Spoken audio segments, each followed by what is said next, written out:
already hinted at, what you're seeing at the gym isn't actually you. What you're seeing at home is what you are. What you're Wow. seeing at the gym is what you can be.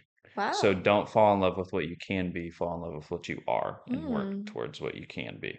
So that's like the biggest message with like body dysmorphia. For men, it, it's not seeing the models in the magazines and being super skinny, right? It's that dude has all these followers, he must get all these women and stuff. In reality, he's getting like all dudes.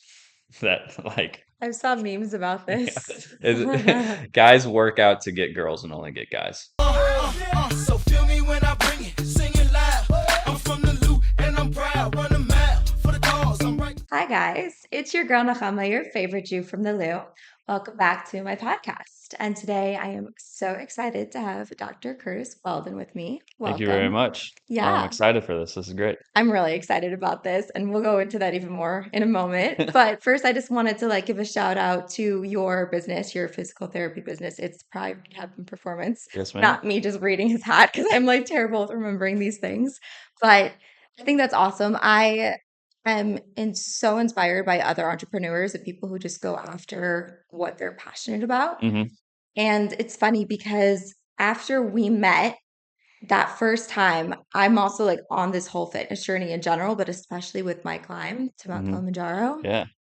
that I came home and I was talking to my mom and I was like, yeah, I met this guy. He's super into fitness. And then I was all fired up about him. Like, Ma, I'm telling you, he agrees with me. I'm like, there's just, when it comes to fitness, you're either on two trajectories, or one's not really a trajectory, actually. You're either fat or you're fit. That's it. And my mom's like, the world is not that black and white. And she's so sick of me being so obsessed with wanting to talk about health and wellness all the time. She's like, Hmm. just do it. You don't have to talk about it all the time. She's like, if you're gonna talk about it, you need to just find friends who are interested because I don't want to hear about it Yeah. anymore. No, it is tough because it's like I don't want to be that guy that my personality is fitness, right? Right. Obviously, you look at me and you're like, well, that guy works out. That's my whole point with Whenever this. I go out, like with my friends, they're generally the ones talking to me Or about the, asking you questions and or whatnot. being like, oh, there's Kurt, like he's not drinking because, like I went out this last week bowling with my buddy for his birthday. They're drinking, eating, and stuff. I have a pitcher of water. I literally Mm, asked for a pitcher of water with a straw. And it's like, because I'm in prep, I can't do all this other things, but then they'll make jabs at me, but I mean, it's fun for me, right? right. Um, and they're the ones talking to other people about, oh yeah, he lifts a lot of weight or whatever it is. I'm rarely the one bringing it up, but it's like whenever you create the body, the image that you want, you don't really have to talk about it as much. But I love being in this space and like meeting people like you who are all into it, super excited about it because it makes me more excited about it. I I love love it. nerding out about it Yeah, I do too. too. Like most of my life is based around fitness. What I love is the gym and helping people in the gym or do whatever goals they want to meet. And then it just like keeps me in it. It keeps me energized because I mean, it's the same thing every day pretty much for me. I eat the same foods every day. I train similar ways. It might be different body parts, but it's nice to get that spark like every day Yeah. almost from seeing somebody either excel at a new thing or like struggling even can like kind of make me like rack my brain on how can I help them through this struggle and everything like that. So I love it. Right. So you love it for yourself, but it also sounds like you love being in service Yeah. and helping people, and that really makes you feel like Hmm. it fills your cup when you're helping other people. Yeah, I always say I got into physical therapy for selfish reasons, but like what keeps me coming back is like the progress and stuff I see from others. Mm, Like I got into physical therapy because I loved training and then like what comes with the rehab side and everything. I had physical therapy growing up as well, so I kind of knew what it was. But what actually got me there was I love the body. I love seeing how movement works. And then the more people I worked with, I just had these instances where it was like, oh, like she didn't think she'd ever not have back pain, or she thought she'd never get back to her sport, or he never thought he'd run without hip pain again, whatever it was. And then I was able to help them through that. And then that's what keeps coming back. I still love movement, love the body, seeing how it works, how each person is slightly different with like similar issues. Um, but that's what keeps coming back. If I didn't have those instances where it was like I've had people cry Oh right in front of yeah. me. And like if I didn't have those powerful moments, I don't think I'd be as passionate to keep coming back and seeing it. Yeah, it's amazing when you create that space for people to be who they are without that judgment, but then also give them an, direction towards healing and towards being Hmm. the best version of themselves. Yeah. That's amazing. And they're already in that mindset because they wouldn't be coming to you if they weren't looking Right. to improve, Yeah. right? Yeah. The I always like PT I describe as like I'm a teacher, I'm a therapist, I'm a coach, I'm a friend. So Hmm. I get all aspects of like all these things that people really like. Like if you go to a therapist, you're with them for an hour, 30 minutes, however long the session is, and you're talking about your emotions.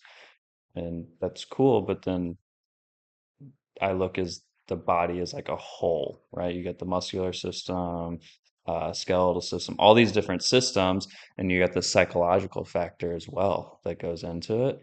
And I get to work with every single facet of that emotions, mentality, the physical part of it. And I just love how I get to work with everything instead of like focusing on one little thing.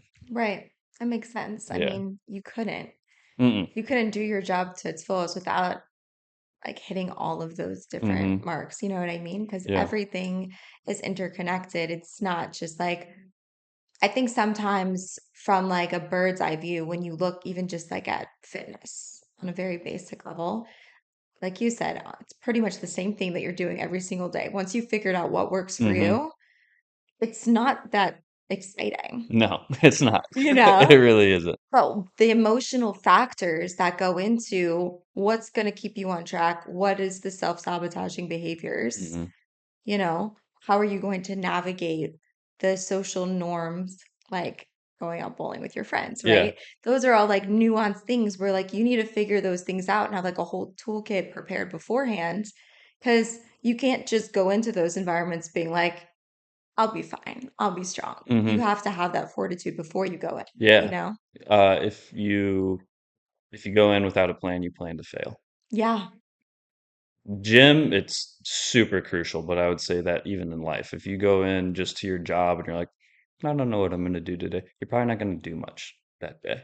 But if you're like, I'm going to get this done, then this done, then this done, you may only get four out of the six things you had planned, but that's pretty damn good progress, right? In gym, working it through diet, anything. If you just say, I'm just going to see how it goes and goes on a whim, it's never as good. I've worked with people and I'm like, what do you generally do whenever you come in the gym? Oh, I just kind of like look around at the machines and just pick them. And then I put them through a plan and they're like, yeah, this is like one of the best workouts I've had in a while. Well, yeah, you Mm, actually had a plan. You knew exactly what was coming next and yeah. you weren't just wasting time just kind of wandering around. And it focuses your mindset and like I'm going to attack this machine because I know I have this one after. Right. And also to the other point, if you're mindlessly working out at the gym, then you're not focusing. I mean, some people are all into like full body workouts every day, but then specifically certain muscle groups. Hmm. Some people are like, no, I'm only doing legs today, or I'm only doing arms today. And I don't think there's a right or wrong No, answer per se. I guess it just depends on your goals and your style. exactly. But I think the problem is if you're going in without some sort of plan, you're going to overwork your body and your muscles. Hmm. And then you're going to inevitably either be so sore that you're not going to want to like do anything, or you're going to get injured, then you truly can't do something. Right. So, like, it is important to have some sort of plan in order to make this like a long-term part of your life. Yeah, huge. Yeah. Like it micro and macro goals. It's like choose something that is a year out. What do you want to do then? Choose something in the short term, like 2 months out. Right? Yeah. It's like, oh well, this cycle, I have a 8-week cycle, whatever it is. I want to increase my bench press by 5 pounds throughout this. All right, great. That's a reasonable goal. You can calculate it, you can measure it, and you can actually like by this date, I want to have 5 pounds more on my bench. Yeah. Yeah. So then you work at it. I know of like there's elite level powerlifters who I've talked to and they're like, I that week, let's say I'm squatting on Friday and I know I want to hit this in my meet in 2 months. I know on this Friday, I want to hit this weight. And they think about that weight all week. They have more mental preparation than they actually do time under the bar. Hmm.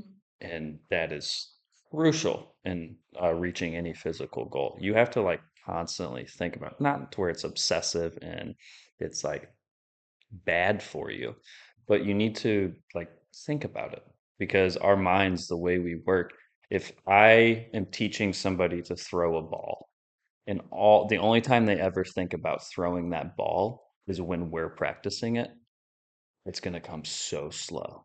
But if they're, let's say it's a kid learn how to throw a ball at the age of 6, but if they're sitting in class and they're like thinking about kind of like just doing the motion of like throwing a ball, all right, my arm goes back here, then I throw it, next time they come back and see me, they're going to be so much better at it because they've got thousands of reps in their head and only a couple in reality.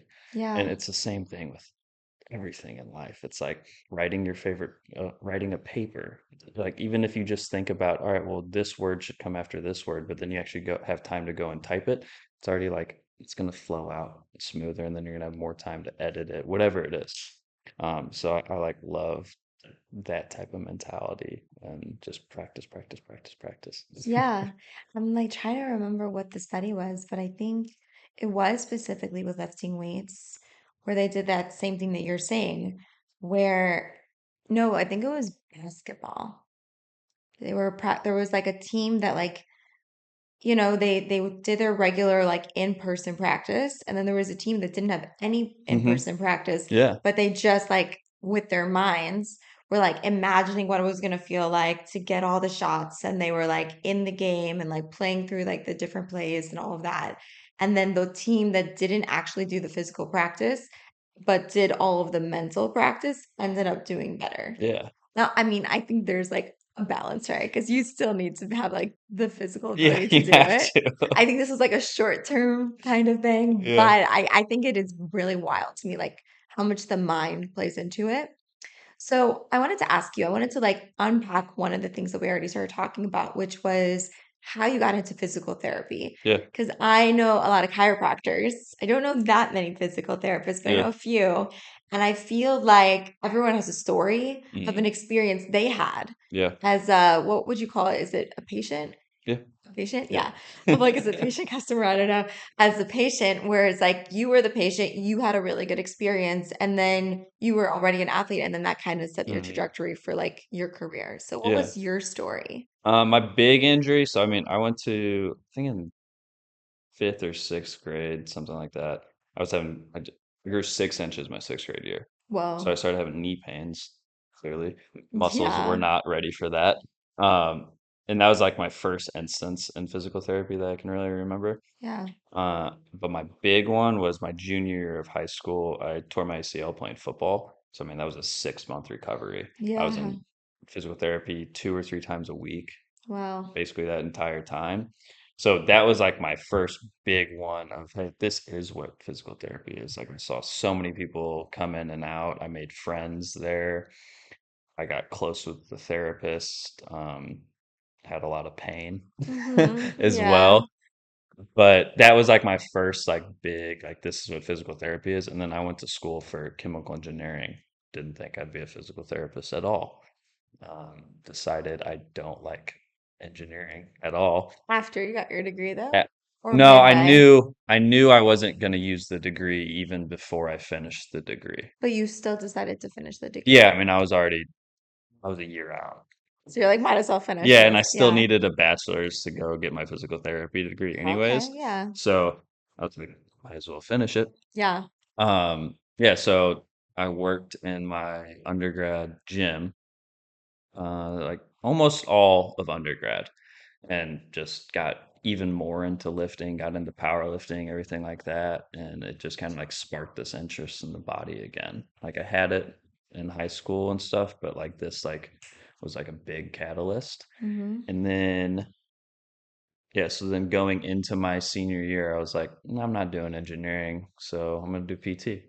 And started taking prereqs for it. And then I got into WashU here, and now we're here. The rest is history. Yeah. Yeah. No, it's the best decision I ever made in my life, honestly. Like a Yeah. lot of people don't have the opportunity, or I don't know if it's drive or anything, but they don't have the ability to find something that they truly love and then 100%. go for it. Hmm. I had that ability. One, I had security in my upbringing and my family that I could not Explore. fall back on them, but I at least had like a safety net, Oh, yeah. right? So I at least had that opportunity to try this. And then I love it. It's like, it's so easy for me just because I love it so much. And a Right. lot of people are like, oh, I hate going to work.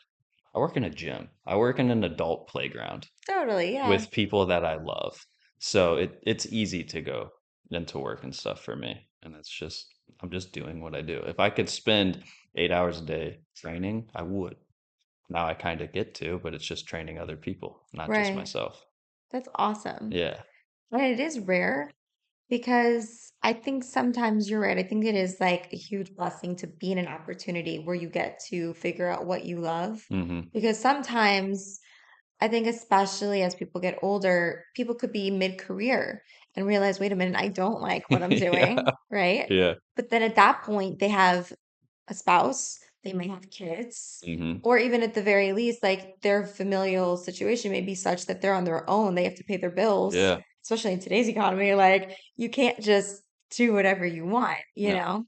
But I feel I resonate a lot with what you're saying because I had like a similar thing with Yeah. You me were corporate. recently. Right. Yeah, I was corporate for 8 years, and then yeah, about like almost 2 years at this point, but like a year and a half ago was when I left corporate. I left graphic design. I could have gotten another graphic design job if I wanted to, Mm. but I was like, just I've done it in so many situations that I think 8 years is a long enough time to know Yeah. if I want to do something or not.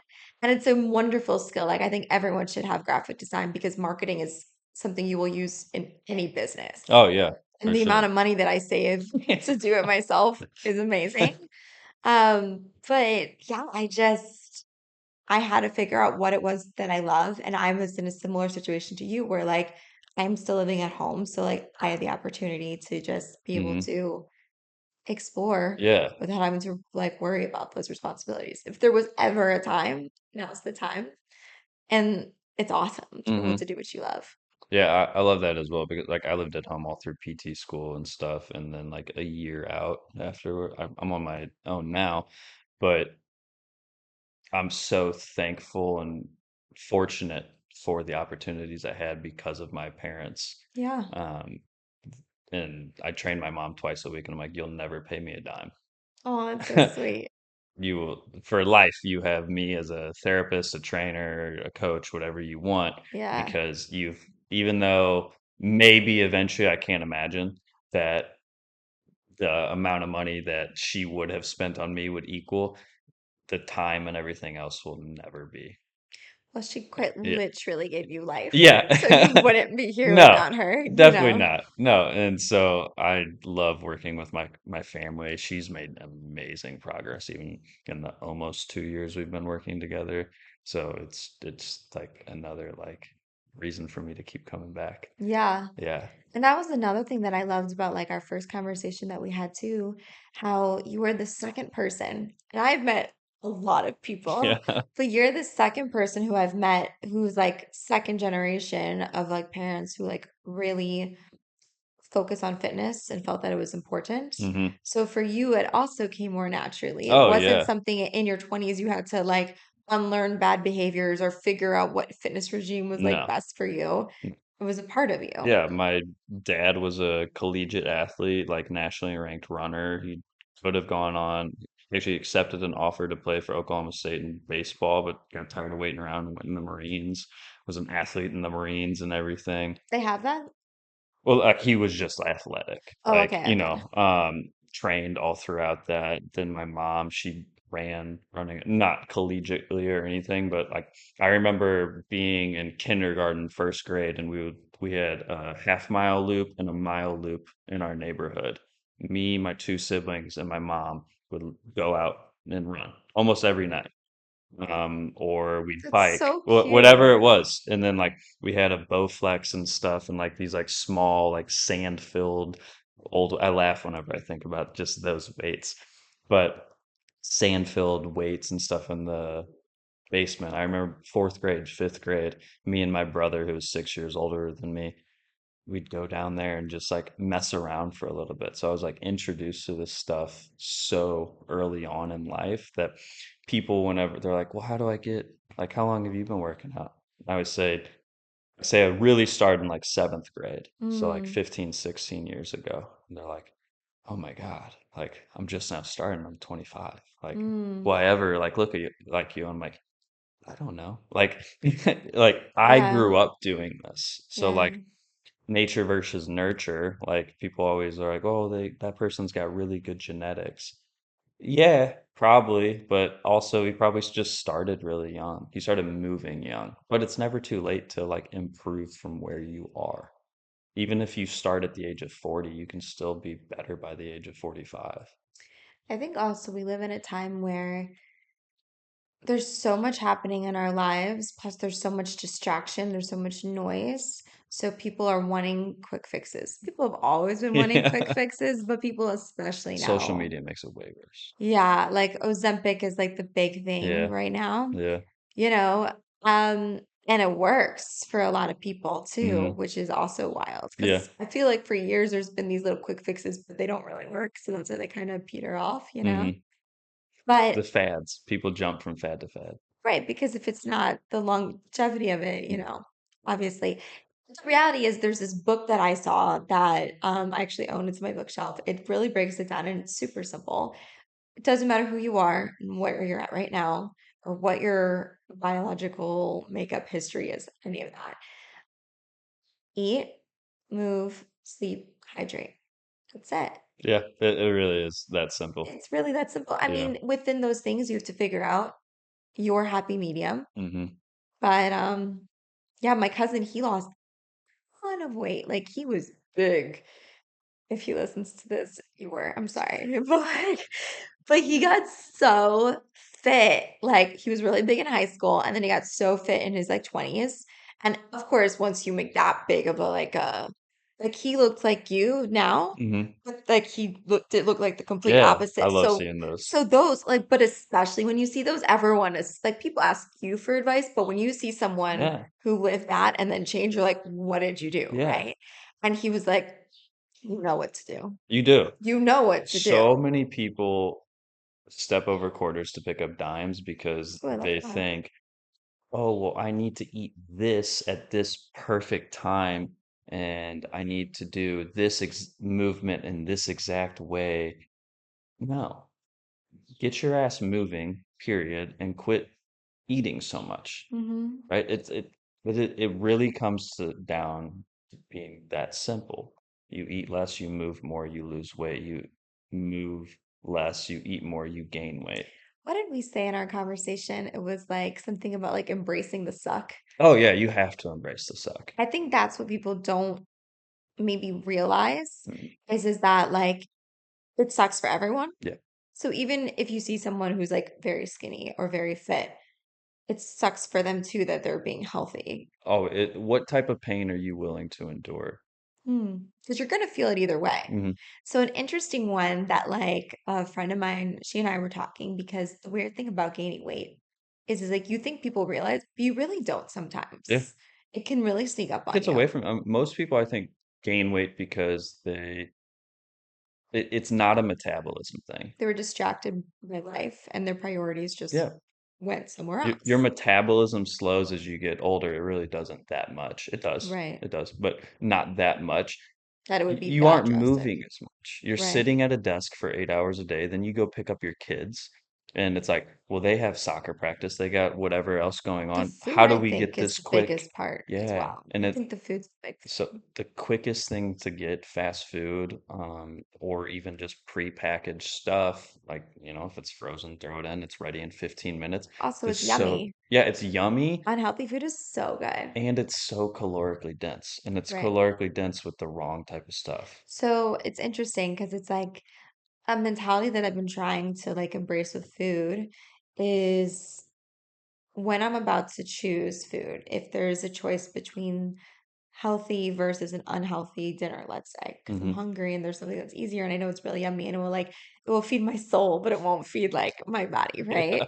So in that moment, I'm just trying to think, well, I know it's gonna taste better for sure. That's not even a question. I can't Right. convince myself that this like salad and salmon is gonna be better than like pizza and fries. Like it's just I can't. Yeah. But how am I going to feel afterwards? Because food is gone pretty quickly, which is kind of funny that we've like put so much attention to it. But like once it's actually gone, am I going to feel fueled and refreshed afterwards? Or am I going to feel like kind of icky and oily and heavy? And if that's the case, then which one? I mean, how many times have you ate something? Let's say you're working on a diet, and I'm same thing. I've done this too. I'm trying to eat cleaner or whatever it is, and then I fall short and I eat that donut or I eat the piece of pizza. I have a giant meal that I know I shouldn't have eaten. You never feel better that you did that after. I'm Mhm. always like, "Ugh, I shouldn't have done that. God Totally. damn it. Why did I do that?" Right? Everybody knows that feeling, but it's like that. I don't know if it's dopamine, what it is that's like just driving it, that it's that little voice in your head, do this, do this. And I think it's actually more of like an evolutionary response because for millennia we didn't have food so available. So you ate when you had it, right? Hmm. And especially if it was fatty and carby, you're going to eat it when you have it. Now that's just so readily available. We still got this reptile brain in the back going, eat it. You don't know when you're going to have it again. Even though you very well know I'm going to have this food later on. I'm not starving. I live in the United States of America. I can get food, but we still are like you're fighting that. Your body doesn't like to work out because that's self-deprecating in the moment. It's great in the long term, but like in the moment, it's painful. Your body doesn't like pain. You want to eat that fatty food because right now your body is like, I need that food right now. Long run, you don't need that food right now. Right. So it's like you always have to think like macro whenever you're going through these goals. And it's like, does that fit this goal now? No, it fits my short term goal of feeling good. That's it. But Right. afterwards, you're not going to feel good. I think what helps is like you said, at least this is how I operate. I love small challenges. Yeah. So like the thought of being healthy for the rest of my life ideally sounds great, but it makes it harder Yeah. in the short term with It's a bad decisions. goal. Especially as like as someone who's young, thinking about my 80s isn't thinking about it, but not thinking No, about it, you know? no. So some short-term goals that have helped me was like I decided I wanted to do a 5K. Awesome. So I did it Yeah. and it was amazing. Yeah. And like having that like physical goal where A, I paid money to register to something. Yeah. There's a group that I'm doing it. I'm posting like my workouts and my progress on my Instagram. So Hmm. people are like keeping up with me and like being like, okay, did you Holding you run today? accountable. Yeah. Yeah. Holding me accountable. And then like the worst is when they tell me I'm inspiring. It's the worst because I'm like, now I have to be good. Like, this is the worst. Like, I can't skip. No. Because now I'm thinking about the people who said I'm inspiring them. Yeah, but you're inspiring them because you're bettering yourself. No, I know, but like, if Yeah. someone, this is a messed up way to think, but if like someone were to say to me, like, you can't do a 5K, like, I'm sorry, like, I just think you should be more realistic, I'd be like, I will show you Yeah. and You're I'm gonna do it and I'm gonna come in first and you just watch me. But like if they're like, no, you're amazing, you're gonna do it, I'm like, so annoying. Now I gotta do it. I don't know no. why my brain Uh, works that way. we naturally gravitate towards the negative. Mm. That's why what are the comments that like pop off on social media? It's the negative ones. The positive ones, you need to get to a point where you can throw both of them out. Yeah. Both the negative is like, okay, whatever, you're just being an asshole, and the positive is like, thank you, but like I need my self-approval. And like a lot of people struggle. You see this all the time. Somebody will get really, really big in social media and then they fall off after a year or whatever. Mm. And it's like, well, yeah, they were probably feeding into all the positive bullshit as well as the negative bullshit. So they got this, now they have in fitness for sure. All right, well, now they have an eating disorder because they feel like they have to look this way year round because that's how they got all the followers. And Yeah. then, or their ego is so big because all of these people are just glazing them up all the time. And it's like, no, you're just a normal dude. Normal people don't care about Right. you. No, it's true. And I think for me, I have three different platforms, and each of them are totally different. I have the Jew from the Loom, my Yeah. podcast platform, but that's really more about like my guests and whatever the latest episodes, right? Hmm. And sometimes on my stories, I'll do like motivational, inspirational, or funny stuff on the stories, but most of it's like podcast related. Yeah. Then I have my coffee one, which What is is your coffee brand? Le Cafe. Lay Cafe. This is my coffee brand right here. This is my logo. Okay. Cool. Yeah, and this is my coffee that I'm drinking right now. I am currently drinking my light roast. It's my honey Colombian, and it's so good. Um, but I we're need to gonna get one for my mom. really why She loves coffee. really? Yeah, so Okay. I'll get some stuff from you. Yeah, Yeah. for sure. You just we'll talk after Yeah. that. I got you. Um, and then my personal page was dead. I had no intention of going back on social media. I was off it when I was 23. It started off with a week challenge Damn. to just be That's like, awesome. I didn't get it till I was 21. Okay. Okay. And then I had it, and I was like such a private person, and I hated taking pictures. And if I did post pictures, it was always filtered. And then I created this alter ego because I'm a graphic designer, so I am very, very good at Yeah. catfishing, Yeah. which is why I can't online date because otherwise, like whatever, I've had situations. Anyways, so like I can't. Like it's a problem. I'm aware of it, but like I'm just you have to experience me in person because otherwise, I don't edit the videos. Yeah. This is what I look like. Yeah, but photos for sure. I do a little touch-ups. But I was like, I'll be a bookstagrammer. And I created this like Instagram puzzle. So if you like scroll to the bottom of my personal page, Hmm. you'll see where I'm like was reviewing books. Okay. That was like my thing. Yeah. And I was never going to be an influencer or anything. It was just my way of I'm like I thought it was creepy to have social media and not be posting Hmm. personally. Like Like you're on the people who have outskirts an viewing account, in. no profile photo, and then like nothing Those are posted. trolls. They have those accounts to be trolls for sure. Yeah, yeah, people are just like wanting to be nosy. And listen, I'm Yeah. nosy. I stalk everybody. That's literally the whole point. But I also think that I could contribute to all the other trolls so they can come look at my Yeah. stuff, you So know? since you came on social media so late, so I mean, I grew up using it, Well, Facebook, we're and like the then same we age. are, we are. But It like, came about when we were in what, in middle school, high yeah, school? I remember. Oh, it was like because MySpace. I started on MySpace for sure. I wasn't allowed to use social media Yeah. growing up. Part of my school rules, actually. My parents were more chill. I went to Okay. very religious schools.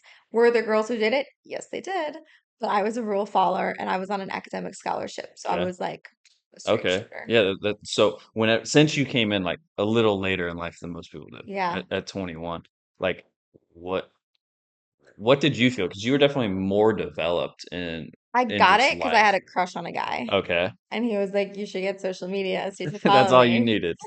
Honestly, though, yeah. I was How like, did it okay. affect you though?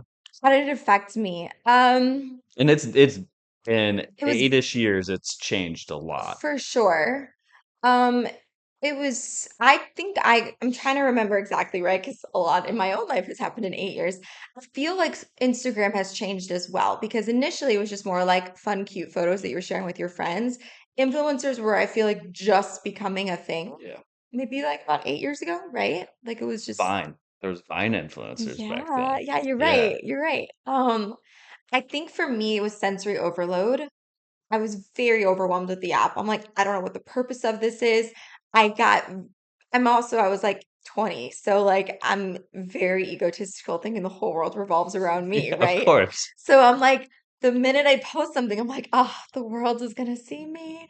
They're gonna know things You about think you're me gonna go viral right away whenever you get right away, but I yeah, wasn't wanting to go viral. Like it was my worst nightmare. Like yeah, this was my personal account. I'm like, and also I was very afraid of like I've heard of cyber bullies and all these evil people that are on the hmm internet and like what are people gonna see when they go to my page? yeah, Like also back then I was super religious. In my early 20s, I was still very religious, and the way that we dated was like matchmakers. okay. And as girls, like you have to really have a pristine Yeah, reputation. you can't be having some scandalous pic or anything like that out there. Nothing. No. Nothing. And I'm like, the last thing I need is some aunts, cousins, whatever, getting on my page, seeing me, and then I'll never get married. And I was just so conscious of like, what was I putting out in the world? Because I'm like, I don't know how other people will perceive it, Yeah, right? But anyways, I started going on my own religious journey and stopped caring what other people thought. Well, you never really 100% stop caring, never. but I chose to just try to quiet that a little bit and be like, as I've gotten older, I realize people are going to think what they're going to think, but I'm not happy dimming my light and just not being 100% authentically me. Yeah. And I just think that, like, even let's say with relationships, if you're trying to be this perfect person, even if people can't name why something doesn't feel like a vibe, it's probably because, like, if you're authentic, you vibe with pretty much anyone, you know? Or you don't and you very quickly Correct. recognize that. But it's exhausting. I Yeah, think think I never really realized my problem until I watched Runaway Bride, I don't know it. which makes sense. It's a Yeah. very girly rom-com Okay. thing. Basically, it's this girl who runs away from, it's played by Julia Roberts. She's the main actress. She ran away from 7 weddings at the altar. 7 separate weddings. Seven Shit, separate weddings. She was the bride and ran away at the altar. Jesus. So She didn't correct. learn And how to say no. correct. So the whole basis of the movie is this news reporter from New York heard about her, and he comes to this small town because he's like, this seems like a really interesting story. And essentially, basically, what happened was is every guy that she dated, she morphed herself to Mm, be his dream girl. And then by the time she was at the altar, she freaked out yeah. because she realized that she didn't know who the hell she was, but it certainly wasn't this person. And then the thought Mhm. of having to be this person for the rest of her life freaked her out. Yeah, I always tell people, I'm like, I'm me.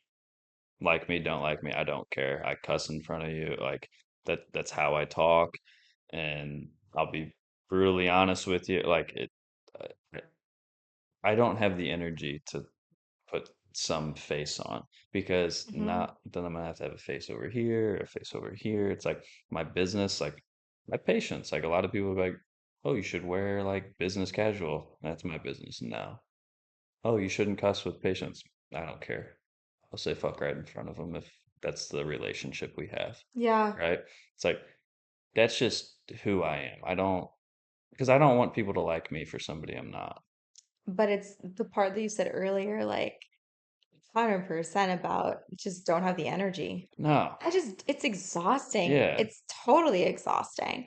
So it's like even going back to what happened with social media was especially as a woman, there's so many beautiful girls out there, whether they're real or not, I'll never know. I mean, especially now with AI, they're hard to know if they're real, right? Yeah. But like back in my day, they were real. They were just like filtered, Yeah. whatnot. But it's also the angles, girls like know all these things, and like it's everyone's highlighted perfect life. And so I just felt very like insecure, overwhelmed, didn't really feel super passionate about my life anyways, hmm was on this whole religious journey. Social media was not a good place for me at the time. Yeah. So I had a life coach, Jeff Lavecchio. He's phenomenal. Okay. He doesn't really do life coaching. He was my trainer, and it turned into like a life coaching thing where I just called him like my life coach because it's like you said, it's all Yeah. encompassing. Because he saw that I had these goals, and unlike most people, I like went 100%, and I was seeing results, and I was on this trajectory. And like repeatedly, this would happen where all of a sudden I would self sabotage. hmm He's like, we have to get to know each other a little bit. We got to unpack this because there has to be like something more going on here. Because it's not like I wasn't putting in the work, and it's not like I didn't have the knowledge, and it's not like I wasn't, Driven. seeing good Yeah. results. Yeah. It was wild. I Yeah. couldn't figure it That out. can actually be scary to some people. What? I find that Seeing the results? some people Yeah. like they don't know what to do with the success. Yeah, So then they will yeah. self-sabotage. Yeah, that happens to me a lot. Yeah. And it's like, what do you like to me that's weird, right? Because Fair. It's all about identity. that's what I'm going for. But I'm it's going identity. No, yeah. You know what I mean? Yeah. Because, like, let's say, for example, like, I have a lot of friends who, like, gained the freshman 15 or more, Yeah. and then they're like, I just want to be as skinny as I was when I was 16. I'm like, I was never skinny at 16. So, what does that mean? Like, the last time I was skinny, I was 7. Yeah. Like, what does that mean? So, for me, I'm like going towards a goal that I don't really know what that means, and the unknown is scary. Ooh, that is a conversation I did not even think we were going to unpack. Yeah, unknown is scary for sure. It is really scary. That is interesting because, yeah, he didn't unpack that with me, but that's yes, yes. But I decided to do a challenge for myself to go off Instagram for a week. And then I did it for a second week. And then I was like, how long can I do this Have for? you seen the studies? They do this with teenagers. Really? Yeah. And they the first week there was like a big one that came out. I don't remember how long they did it, but it was like this entire school did it.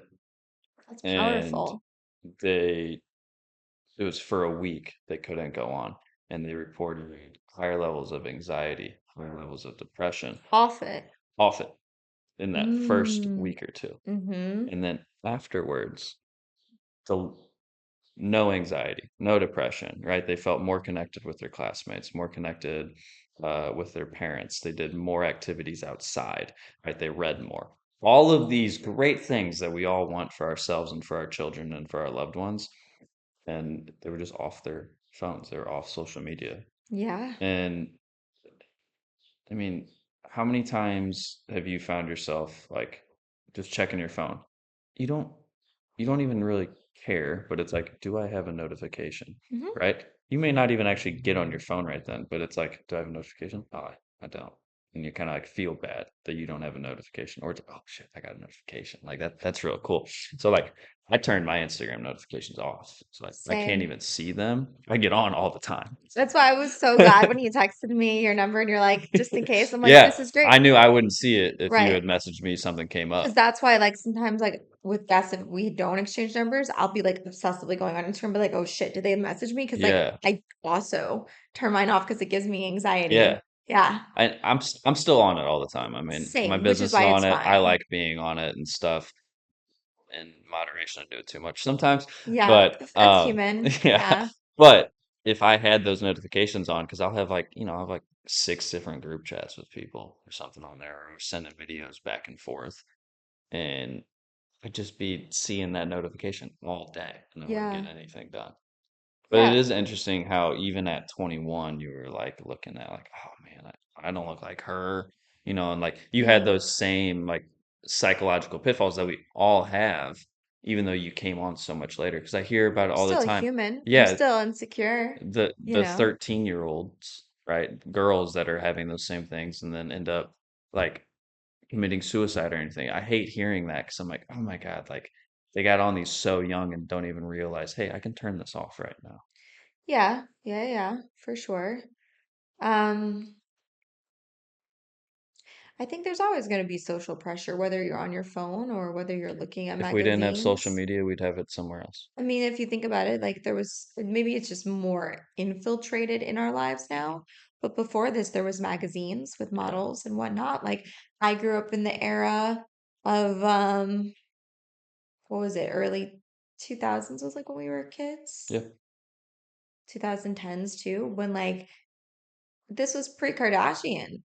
So like the ideal women body was Hmm. like stick figure, and Yeah. it was anorexically skinny. It was the low-rise jeans with like the crop tops.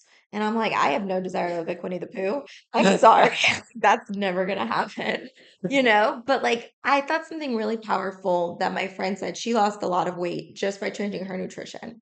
Because she Hmm. was also like me. She was always really good about the gym, but nutrition was really hard for her.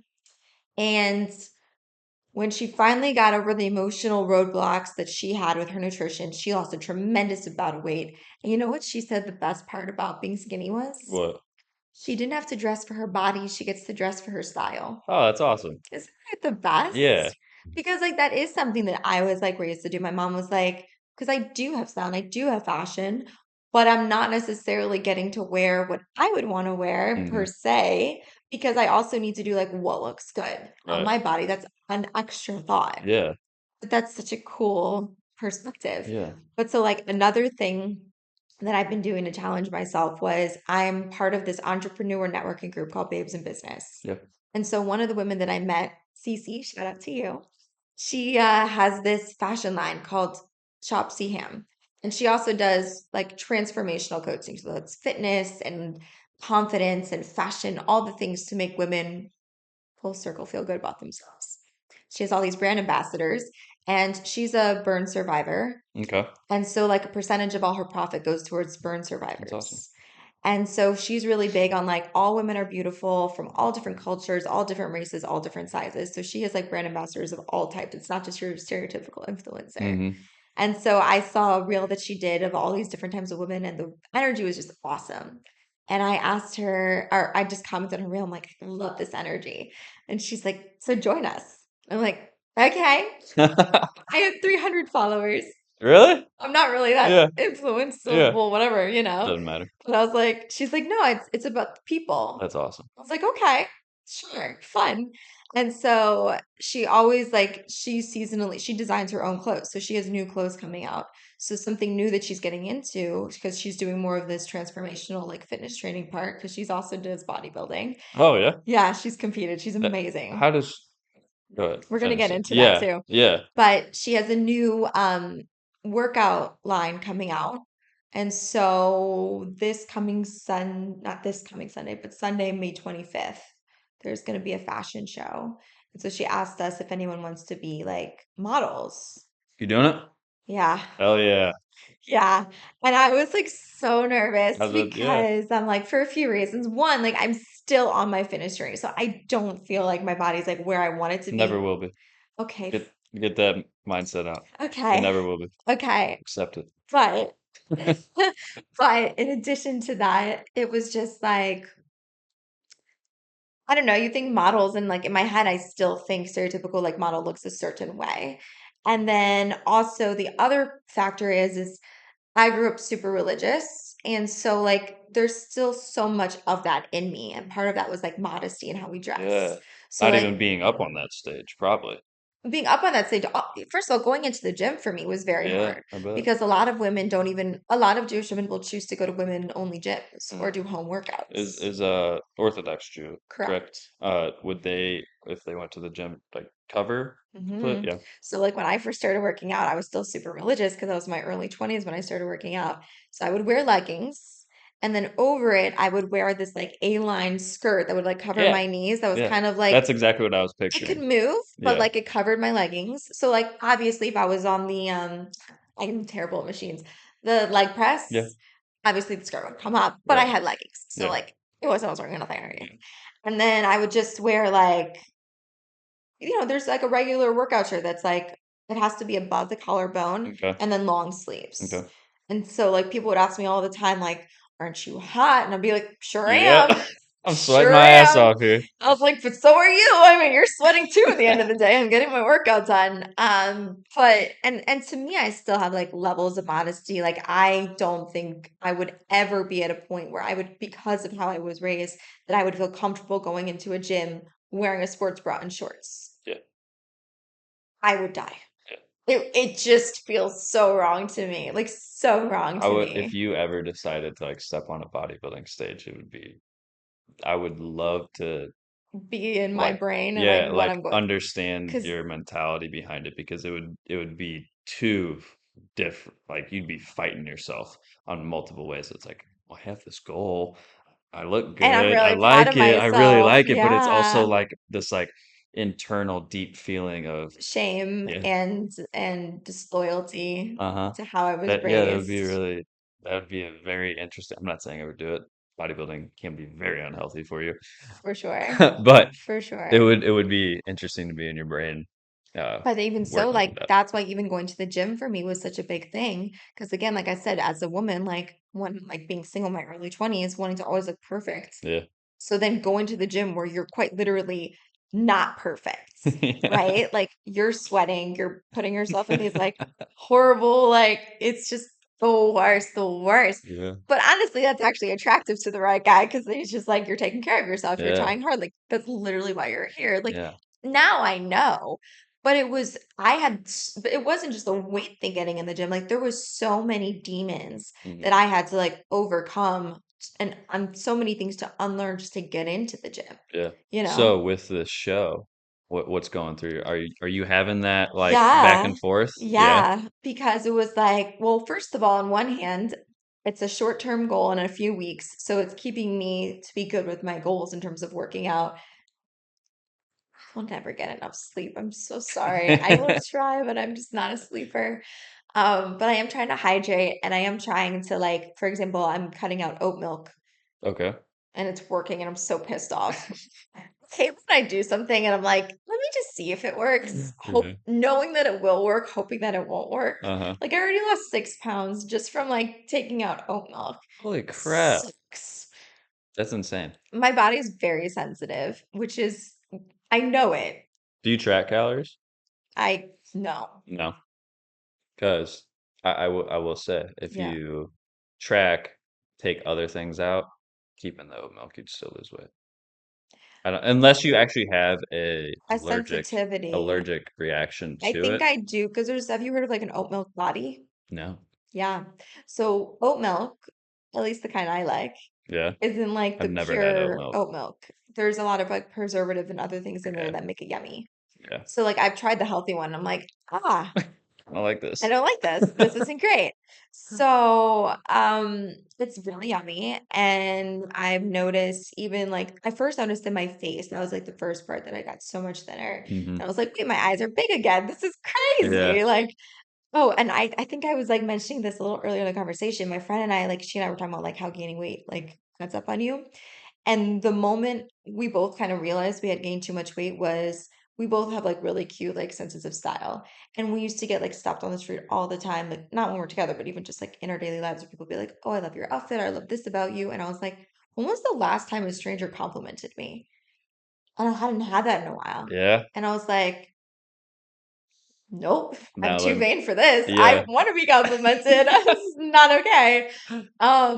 Going back, sorry, this is my ADD brain going ping-ponging. So for the fashion show, I agreed to do it as a model for a few reasons. One, it was a short-term goal that was going to keep me strict in terms of like my nutrition and my fitness. Hmm.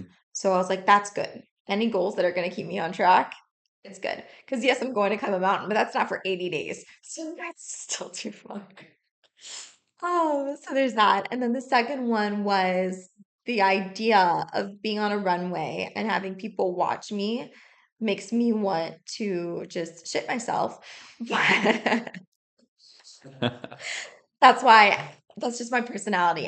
Ever since I turned 20, anytime anything scares me, I within reason, I need to do it. Hmm. I love saying yes. Yeah. Like if anybody's like starting a business or anything and they're like, what should I do? I could just say yes. Whatever Yeah. opportunity comes your way, whether you're losing money doing it, not a lot of You money, don't know but how it, appropriate the timing of my life that was. I'll tell you after this why, but like I needed to hear that, so that was actually yeah, perfect. it like, and I'll say this about your show because that's pretty similar to bodybuilding. You're just not exposing your entire body.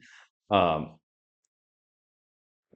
you're gonna be nervous coming into it. You're gonna walk on that stage. You're gonna not black out, but it's just gonna be I think I for a little will. bit, and then Yeah. you're gonna walk off and you're like, wow, I'm happy I did that. I think so too. It's like it's a weird up down, up flat. Like you're gonna go down because you're gonna feel nervous. It's gonna start building. It's gonna start building. It's just gonna happen, and then you're like, holy shit, I'm so happy I did that. I'm so happy I said yes. Yeah. Yeah, and I also so it's maybe good you're it's a doing it. little girl dream in me, but I was like, I always wanted to be a model. So like this is Yeah, just fun, yeah. And Well, that's then an opportunity. yeah, The reason I always say yes because it's like you don't know if that opportunity is gonna come again. truly. It's like, and it's one day, right? Not even a full day. you'd get to experience whatever makeup they're doing, right? See behind the scenes, like experience that. Actually walk on the runway or whatever, however it's being held, and then you walk off and you're like, wow, that's something, that's a story that I've had, that's an experience I have, and it's just so Yeah. powerful. And you'll Yeah. meet new people doing it. Yeah. The brand ambassadors, like we've all met too. Like it's just they're awesome. Oh yeah. We had Esther on recently. She's a brand Okay. ambassador. She plays rugby. She's so cool. Feast. Yeah, literally. She's amazing. And like she's like part Samoan, so it's super cool. Yeah, Yeah. that's awesome. And then yeah, and the other part was just the way that I work out. So yeah, maybe I don't dress the way I did in my early 20s at the gym, but I still pretty much look like a nun compared to everyone else. Yeah, I've seen some things. I'm like, Yeah. whoa. Yeah. Like I think maybe if I got to a point with my body, I might feel the same. I think maybe part of it is still that I'm on my journey. So I'm like, I'm not one of those people where it's like, you can wear anything at any size. I'm like, nope, there's a time and a place. There's a time and a place. Like some people, I'm like, listen, if I look like you, I might dress like you too. I get it in a little, it's a lot, but I get it. Yeah. So for me, I normally now I'll wear like short sleeve t-shirts. I have like a t-shirt where there's like cutout in the back that I'm more comfortable with. I don't do super low at the gym usually, but I'm not like opposed to it. It's just I still have the same t-shirts and I'm not buying new ones, so I Yeah. go down a size. That's just my thought.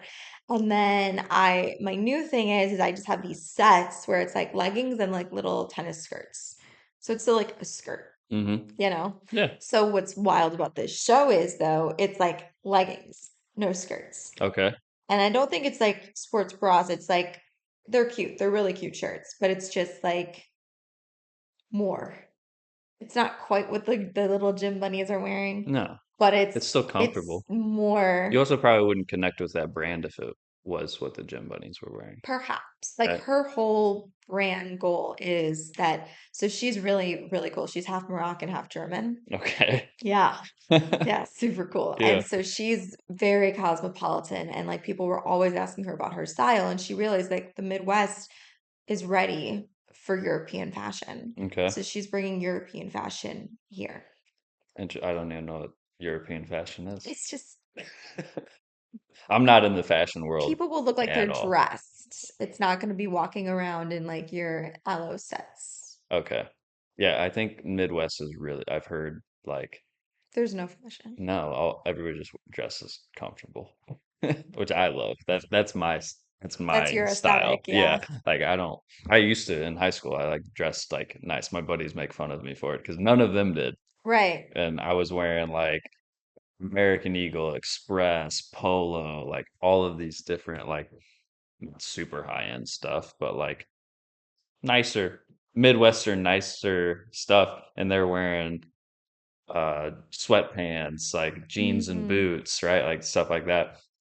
And so I still get shit from them. Like, I don't know. I liked it back Really? then. Now I wear sweatpants if it's cold out, and I wear athletic shorts if it's warm. That's pretty much Ah, it. the table I have have one pair of turned. jeans that I like, nice Nice jeans jeans that you that I wear wear. out. Yeah. That's so funny. Yeah, I didn't really have to worry about it too much in high school because I wore a uniform from kindergarten through 12th grade. Yeah. So I had uniform from kindergarten to eight. I went to a Lutheran school Okay. and then a public high school, so I didn't have to wear anything then, which was a nice change of pace. And I didn't really care about the uniform. Like mine, luckily, wasn't like super strict. It was like wear khakis, like Mm. navy or khaki colored, and then a belt and a collared shirt. Didn't have to have like Oh, specific patterns. Didn't have to have the logo. okay. So mine was very strict. Yeah, I mean, even to the point where we weren't allowed to wear our hair down. yeah. Okay. And I had to wear, like, I couldn't wear long earrings. How long was long? Like That was what you're all, wearing is too long? oh, yeah. Yeah. Yeah. Yes. Basically had to be studs. Yeah.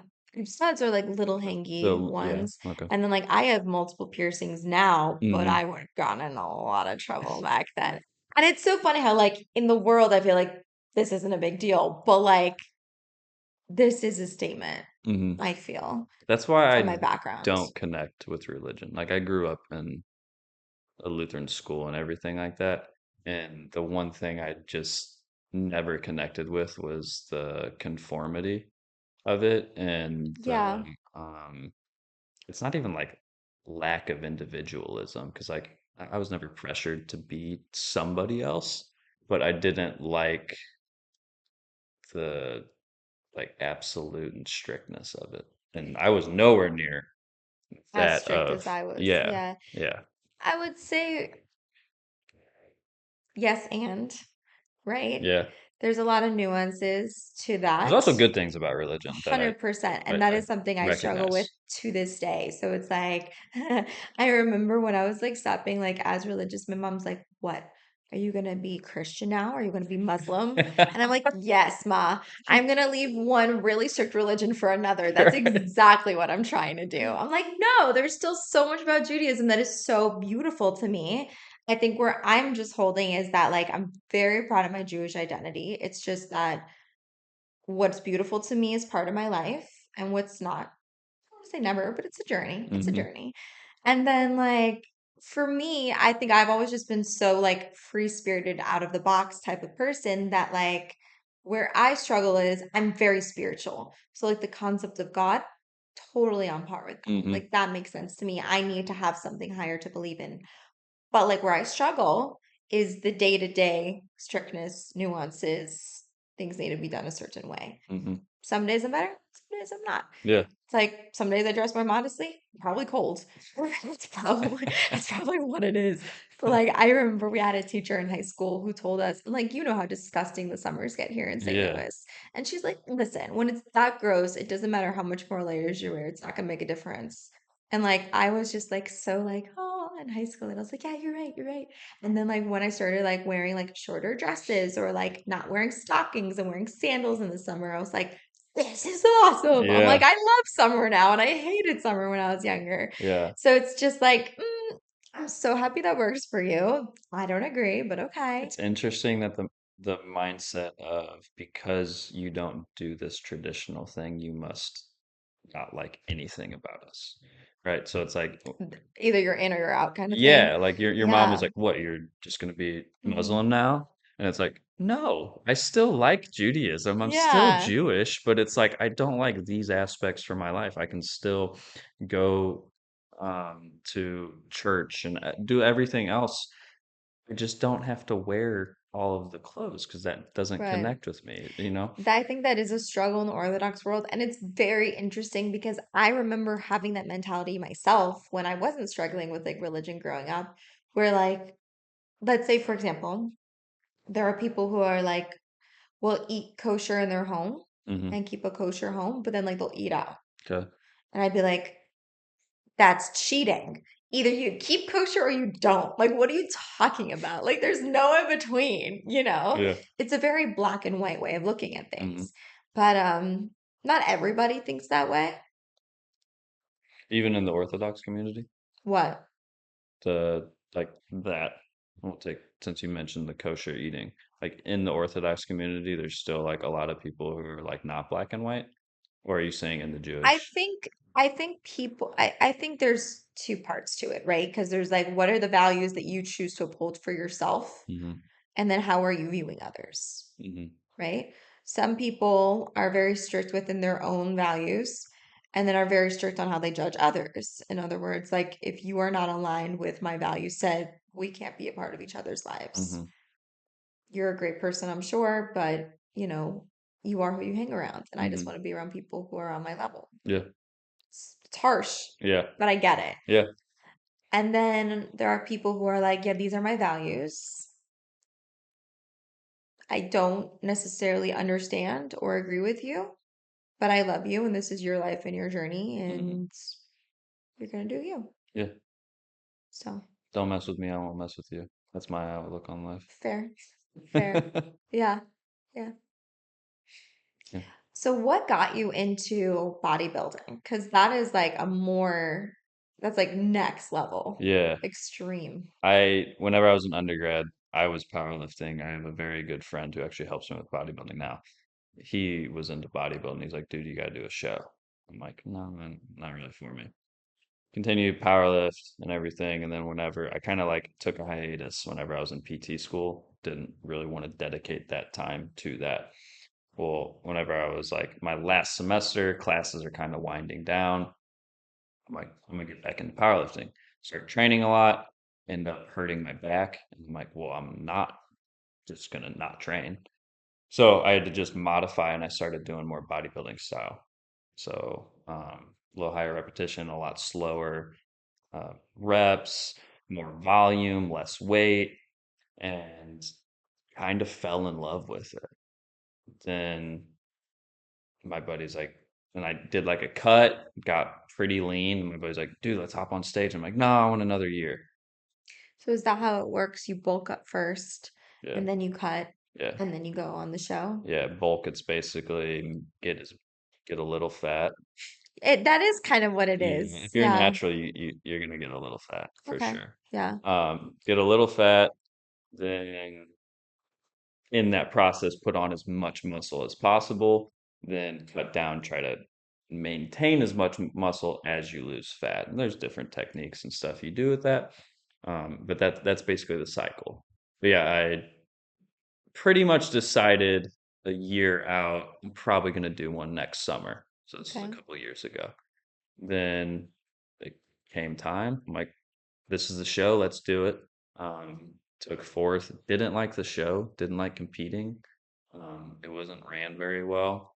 And my buddy was there with me, and he's like, dude, you have to do another show. This show was just run awfully. I'm Mm. like, all right, I'll give it one more shot.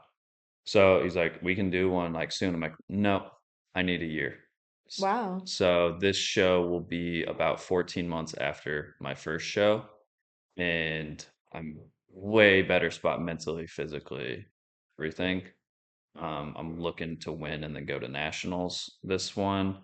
And if it if I don't like competing, but let's say I don't like competing, go to nationals still, win, not nationals, but win this show, I'd still go and have that third show, even if I don't like competing, just because that's an amazing opportunity. But I actually think I will like competing this time. Okay. The I actually in my bulk this year, I was looking forward to the cut. Bulking's way harder. If you do this long enough, like bulking is difficult. And I wanted the discipline and everything of the cut. Me going out and getting a pitcher of water with my friends, like I like that. Like I like that feeling of hunger. And I used to not. But I've developed that throughout this journey Mm. because it's like I get this mentality of a lot of people can't or won't, not can't, they won't do this. And I like that. It's like I'm doing this even though you won't. They're like, how do you eat the same stuff all the time? Or how are you hungry? How are you still doing your cardio? You won't. And I can, so I like doing it. It's just like it even if I don't win this show, I know I'll be happy with the result. That's awesome. You're Yeah. saying yes. Yeah, I love the journey. Yeah. Like Why a year? more time to grow. Okay. Yeah, Is that part of the whole discipline thing? You're like for a year, like being that disciplined for a goal for a year yeah. spoke to you? Yeah. I mean, Yeah. I've worked out, I can tell you in the past year, there have been less than 20 days that I was in the gym. I work out 6 days or 7 days a week. Um, and I can't, I feel weird not being in the gym. So Right. like that year just allowed me to like grow as much as possible. And then I'm going to come back because if I would have hopped on stage 4 weeks after that show, I probably could have been a little leaner. Maybe I could have won, but like what I presented on stage wouldn't have been that different. What I'm presenting on stage this time around in August will it's drastically different. I can already tell just from me posing and stuff now and comparing it to then. Yeah. It's just it's so much It different, was which is worth really cool. having that bad experience Yeah. because now when you have the good experience Hmm. and you have reference as well, so that'll be Oh, great. yeah. It's gonna like I'm like proud of the work that was put in, and like whenever I was like a little fatter at the end of my bulk, like I knew I was bigger, but like you can't really like see the change, right? It's like I know Hmm. I'm bigger, but it's like what is it going to look like whenever I get lean? I'm like It's like a whoosh effect. Yeah, I'm much Yeah. heavier now than I was at this time last year, and I look just drastically different and way better. So it's really cool. I'm proud of this past year. Like Yeah. nobody can say I didn't put in work. Yeah. That's awesome. Yeah. So it's so funny because I just have this like little memory of when I first started going to the gym. I was working out with my trainer, and one of his other clients walked by, and she was coming from the tanning bed, Hmm. and he was like, "Weren't you supposed to work out?" She's like, "If you can't tone it, tan it." Yeah. So I mean, I'm a pasty looking, Casper looking guy. Fair. I mean, I'm also pretty transparent, so I Yeah. get that. Yeah. And I get like this really dark tan. I look insane. And Yeah, why do they do it so extreme? That's what I always wanted to know. I get why it's like you're barely wearing nothing because they're, it's all about like the build and the muscle and whatnot. Mhm. But like, what's with the orangey, like Donald Trump tan situation going You on? just want to be very dark so that you can actually all the lines pop. So me being as pale as I am, let's say I didn't have anything on, or if I even had a little less on, the lines just they kind of you get washed out. That's what it's called, especially under those extreme lights. Like there's nothing to hide. You just kind of get washed out. So the tanner you Mm, are, the more of the shadow and the separation in the muscles you can see. Until so like super super dark African Americans, like it's almost like at a detriment because then it's like the opposite. You are so dark that it's like I can't see any difference, right? mm, But there's like a happy medium where like if I'm posing next to a black guy that is basically the same size, he's gonna look better just because he's darker than I will. right. Yeah, Interesting. yeah, That's so and cool. luckily it washes off fairly quick, but it's pretty extreme. I mean, so I got the night before I got my first coat, the morning of I got my first or my second coat, then in between the prejudging and the finals, I got a third coat. So I had three coats, no showers in between. Then on top, you get glazed, so you look like shiny. Um, and I had What was going six through coats your of that. head on all this? Because this isn't like Win. your That's just it. win. Yeah. Like, this is what I got to do. This is Yeah. part of the Oh process. yeah, I didn't care if I had to wear something ridiculous. I did. I wore Speedo. Yeah. Um, or if I had to like do some, I don't care when. That's my mindset going into it the entire Okay. time. Yeah. And like Cool. that's right now. I'm 13 and a half weeks out or so. When that What day is your? August 9th. And Okay. in St. Louis, luckily. So my last one was in Indianapolis, which I have friends and family up there, so that was good. You know what's so wild? This is like everything in my life right now is all around like my Africa trip. So it's like, it's like BC or AC, like Yeah. that's where I'm like, Yeah. it's like the same thing with Before like and my after. Africa trip. So it's like, does it happen before or after my Africa trip? So Yeah. it's like what's so weird is that like when you're going on like after your next competition, I'll already be home. When is yours? My trip, I'm leaving Thursday, July 26th, Okay. going to Istanbul for 2 days. Okay. Then I'm going to land in Tanzania. I'll be going on a day safari and then 7 days of the hike. That's gonna be awesome. I don't envy the hike. That just seems exhausting to me right now. But the trip sounds amazing. I'm very excited. Here's my thing.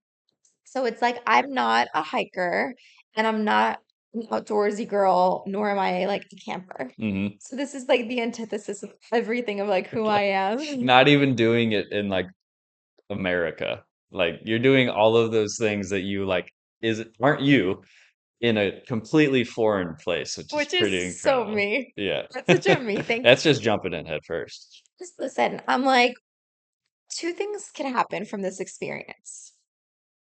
It's going to be an amazing experience, Yeah, for regardless. sure. Like, the same way that your mentality is like, win it. I'm Hmm. going to do whatever ridiculous thing. I'm like, this is why it was really important to me to find an all women's group because I am not going to be around guys when I'm not showering for 7 days. Like, not happening. I sounded so snobby just now. I hate myself. Um, and like using public restrooms and no makeup. Like, well, the no makeup thing isn't as big of a deal, but still, like, no, just no, no. But my thought is I have no desire to go camping or hiking in like Podunk, Missouri for like 7 days. Yeah.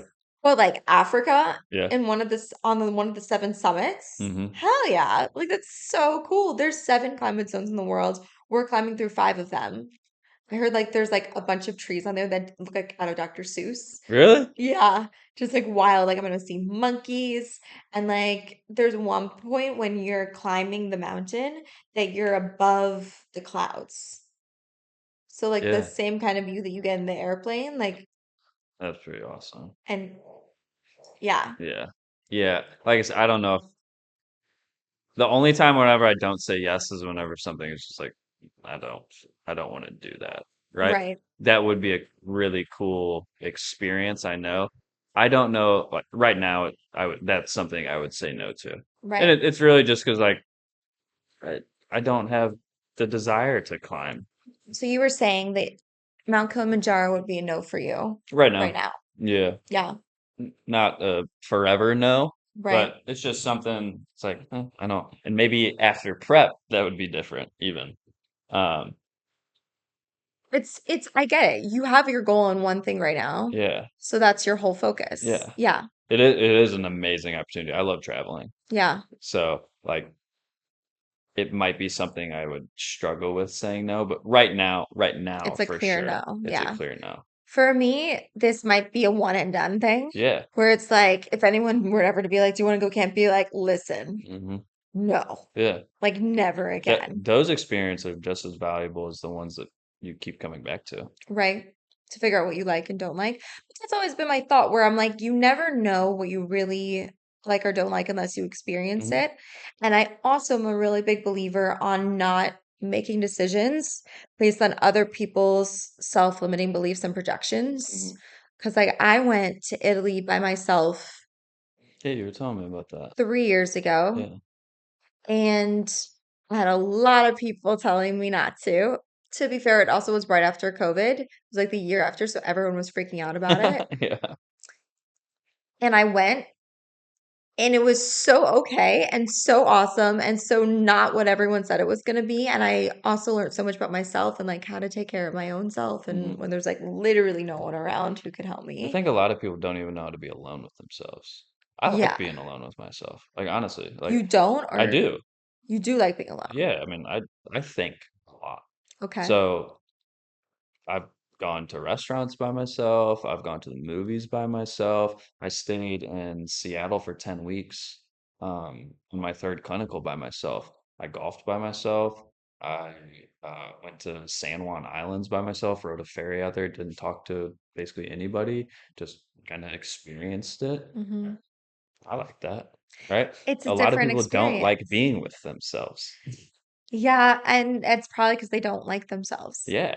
But if They're you also, like yeah. yourself, like to me, when I was in Italy, I had like two thoughts. On one hand, like I was low key really so happy that I was alone because I got to experience it in a way that I wouldn't have if someone else was there. Mhm. I got to do exactly what I wanted to do. I wasn't talking to anyone, so I was really just soaking it in. Think about, um, like since we're such like social like beings, even if you're, let's say you have a comedian that you love, Hmm. right? And you go to a comedy show, but you're in a room full of people that don't really like that comedian. Mm. Nobody's really laughing. You're probably not going to laugh.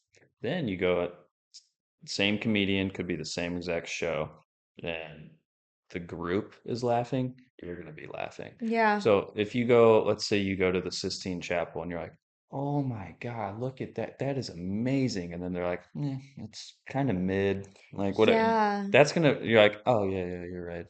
It's not that cool. Right. But like, whenever you're just by yourself, you get to just experience it. In your true experience. Yeah, and like Yeah. I try to do that if I've experienced something and it's like a big thing and somebody's new to that experience, I try not to put my experience on them. And Mm. like one example is, have you ever been to Yellowstone? Mm-mm. Uh, well, I might ruin this for you then. Okay. Uh, Old Faithful, I mean, it's the geyser that goes off every like 17 minutes or whatever it is. Uh, Very underwhelming. to me, at Really? least. It really is. And I went there on my way to Seattle. I was driving out there with somebody. She had never seen it, and I didn't say anything. To me, I already knew this isn't very exciting. Like we waited there, we talked, had our experience there was more fun just talking than actually watching the thing. Mm, And as soon as it goes off, I go, "What'd you think?" And she goes, "That was it." I go, "Yep, that was it. Let's yeah. go." Yeah. Yeah. And it's like, but had I gone into that and I told her, "You're probably not going to like this," she may have had a completely different experience, but wouldn't felt comfortable like voicing that. It's like, well, Right. you think it's stupid. Yeah, that was really dumb. Even though she could be like, that was the coolest thing ever. So like, I wanted her to have that for herself. Right. Right. And Traveling, also, picking somebody to travel with can actually be very important. no, it is very important. Yeah. Like how people handle things and Uh-huh. how they talk to like, yeah, because things are going to go wrong. And that's why I'm trying to decide because I have the opportunity on the mountain to pay 40 extra dollars to get my own tent or have a tent mate. And I'm trying to decide. Oh, a tent mate. Okay. Yeah, Um, I'm trying yeah, to decide. I don't know.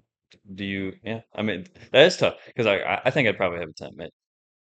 I don't know. I do like Do you my see own what thing. I'm Yeah, saying? that is Do tough. you see what I'm saying? Cause like after an exhausting day, I actually now I think I'm not having a teammate. I'm paying that extra 40 because Mm, there are days where I'm like, I do not want to talk right that's how I now. am sometimes because like I'm very social and like especially like currently working as a barista, like I see like at least 100 people a day Hmm. and I'm chit-chatting with them and like sometimes they're reciprocating and sometimes they're rude. It just depends on the energy. Most Hmm. times they're fine.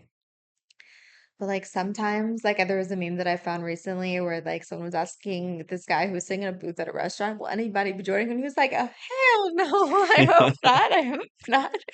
And like that's how I am sometimes. My mom's like, you're the most social person. Like, what do you mean you don't want to be around people? And I'm like, I need to Yeah, recharge. your social battery is up. It's spent. There's times like I really like listening to like podcasts or audiobooks or anything and on my car rides, and I have like a Yeah. 30-minute car ride to and from work. And there's a lot of times I'll get off the highway, either going to or from work. I will just silence, just nothing. And I'm Isn't it like, the best? I need just a second.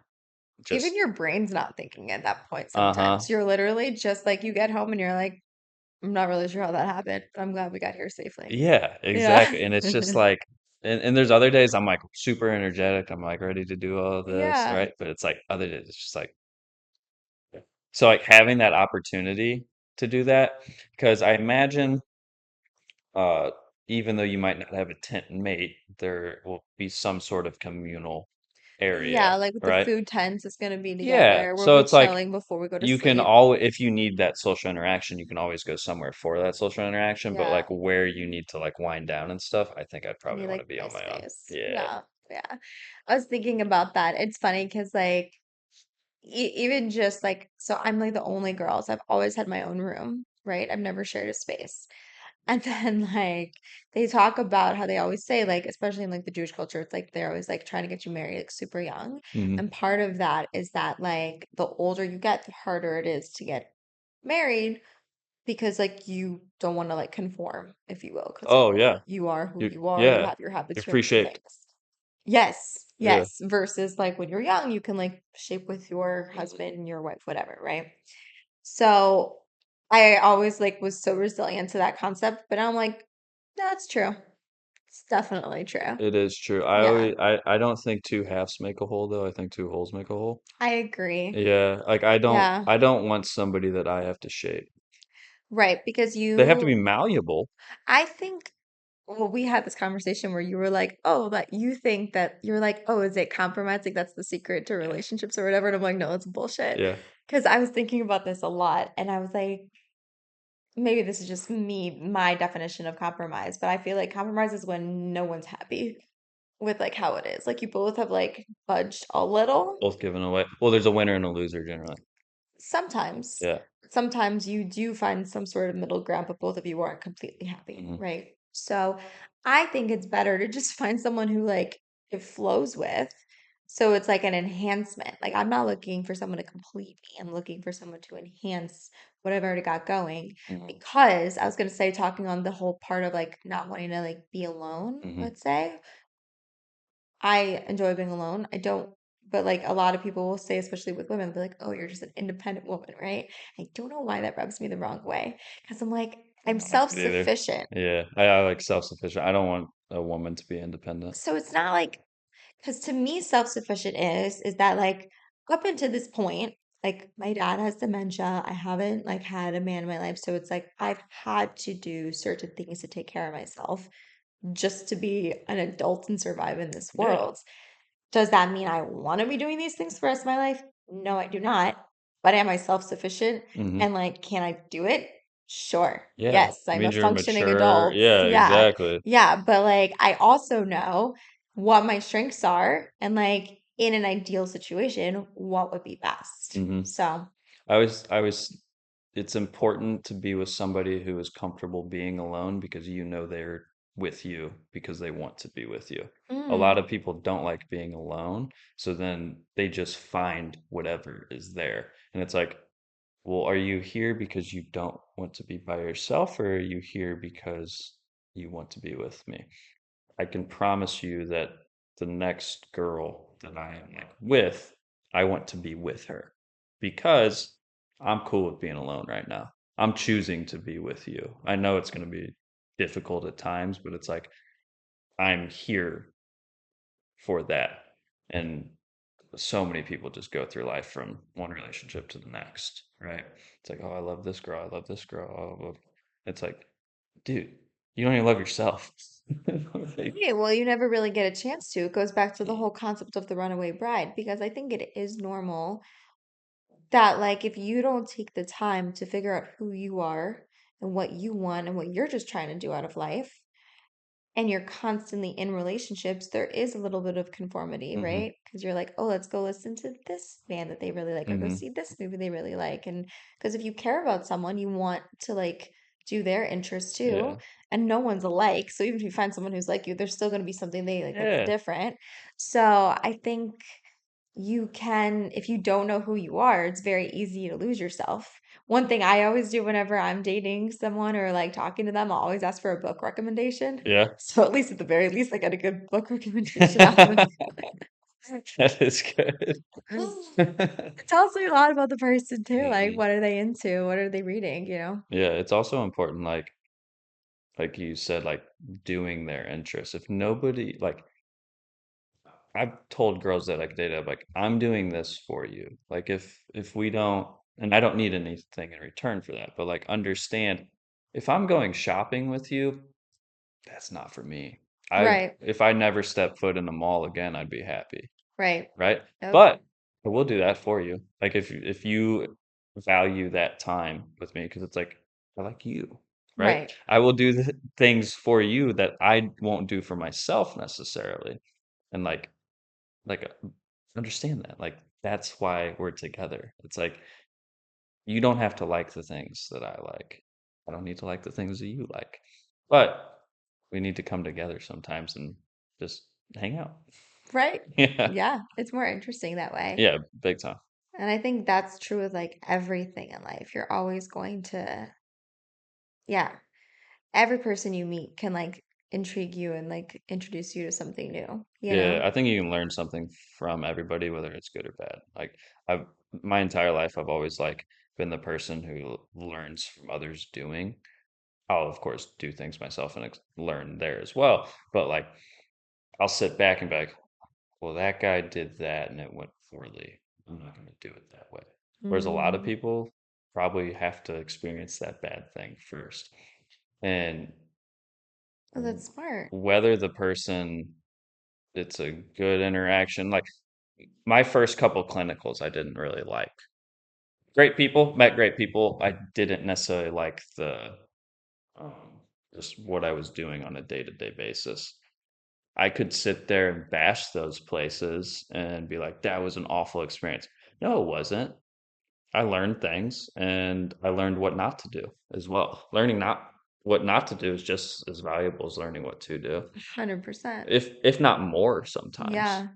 I'm a big believer in that too. Like, I'm really into like, I always, I haven't been mentioning it as much. I'm trying not to like tire my audience, but I am obsessed with Kabbalah, which is like the science of the soul, if you will. It's Okay, like I've never all heard of energy. this. My little elevator pitch is that basically, whatever you believe in, God, source, creator, it doesn't matter. It's not specific for religion. This concept could be for anyone, whether they're Muslim, Christian, Jewish, agnostic, atheist, whatever. Okay. Creator, God, I'm gonna use God because that's what I believe in. God wants to give you like everything you want in life, all the desires you want. The fulfillment comes before the desire. You wouldn't have a desire for something if it wasn't meant for you. Okay. The only thing stopping you from everything that you want in this world is you and your limiting beliefs. Okay. Yeah. So energetically, this is just a really big like overview of it, but energetically, it's all about like how you approach things, what your energy does. So, like, for example, our souls are supposed to go through certain things in this world. And so you may want something and you're like, well, why am I not getting it? But then you have to go through challenges to become the vessel that can receive the thing that you're desiring, Have you ever right? read the poem The Egg? No. Yeah, you should look it up. It's really cool. Okay. It's not like a rhyming type poem. It's more of like a story. Love that. But essentially, um, guy dies, goes to heaven, meets Creator God, whatever, and he said, "Well, can I go like to heaven and everything?" God's like, "No, you're not ready." What do you mean? Well, you are actually the only. When I actually think about this, this is kind of true. The way I think of. Um, that man was every single person that ever lived. And then it just like overlapping lives. And then he's supposed to learn something in each one, Yeah. right? So the baby who died at birth, right? He was that person. He was the mother who lost that baby as well. And then the person who just works a normal 9 to 5, the drug lord, the prince, right? All of these different people. We're all interconnected. He was them. It's only one being. Like everything's an illusion. It's all a reflection of And then you. every time he dies, he goes and talks to this god or being or whatever. And then he's like, "No, you haven't learned enough. Go back and live another life." Yeah. And it's just like this like cycle, and it's Yeah. really it kind of teaches you every human experience you can experience. It's just what situation you're actually in. Right. So Kabbalah talks about that, where it's like this whole thing of so Satan's role, or in Hebrew, like Satan, his role in this world is like almost like a coach, if you Okay. will, Yeah. where it's like you want your desires, but you need to become worthy of those Hmm. desires. And so he's going to throw challenges at you to make you stronger. Because if things were just handed to you, you feel shame. We have to feel the need to earn them, Okay. right? Yeah. And so um he'll throw things at you. Let's say the best example is you're trying to get somewhere and you're hitting every red light. Okay.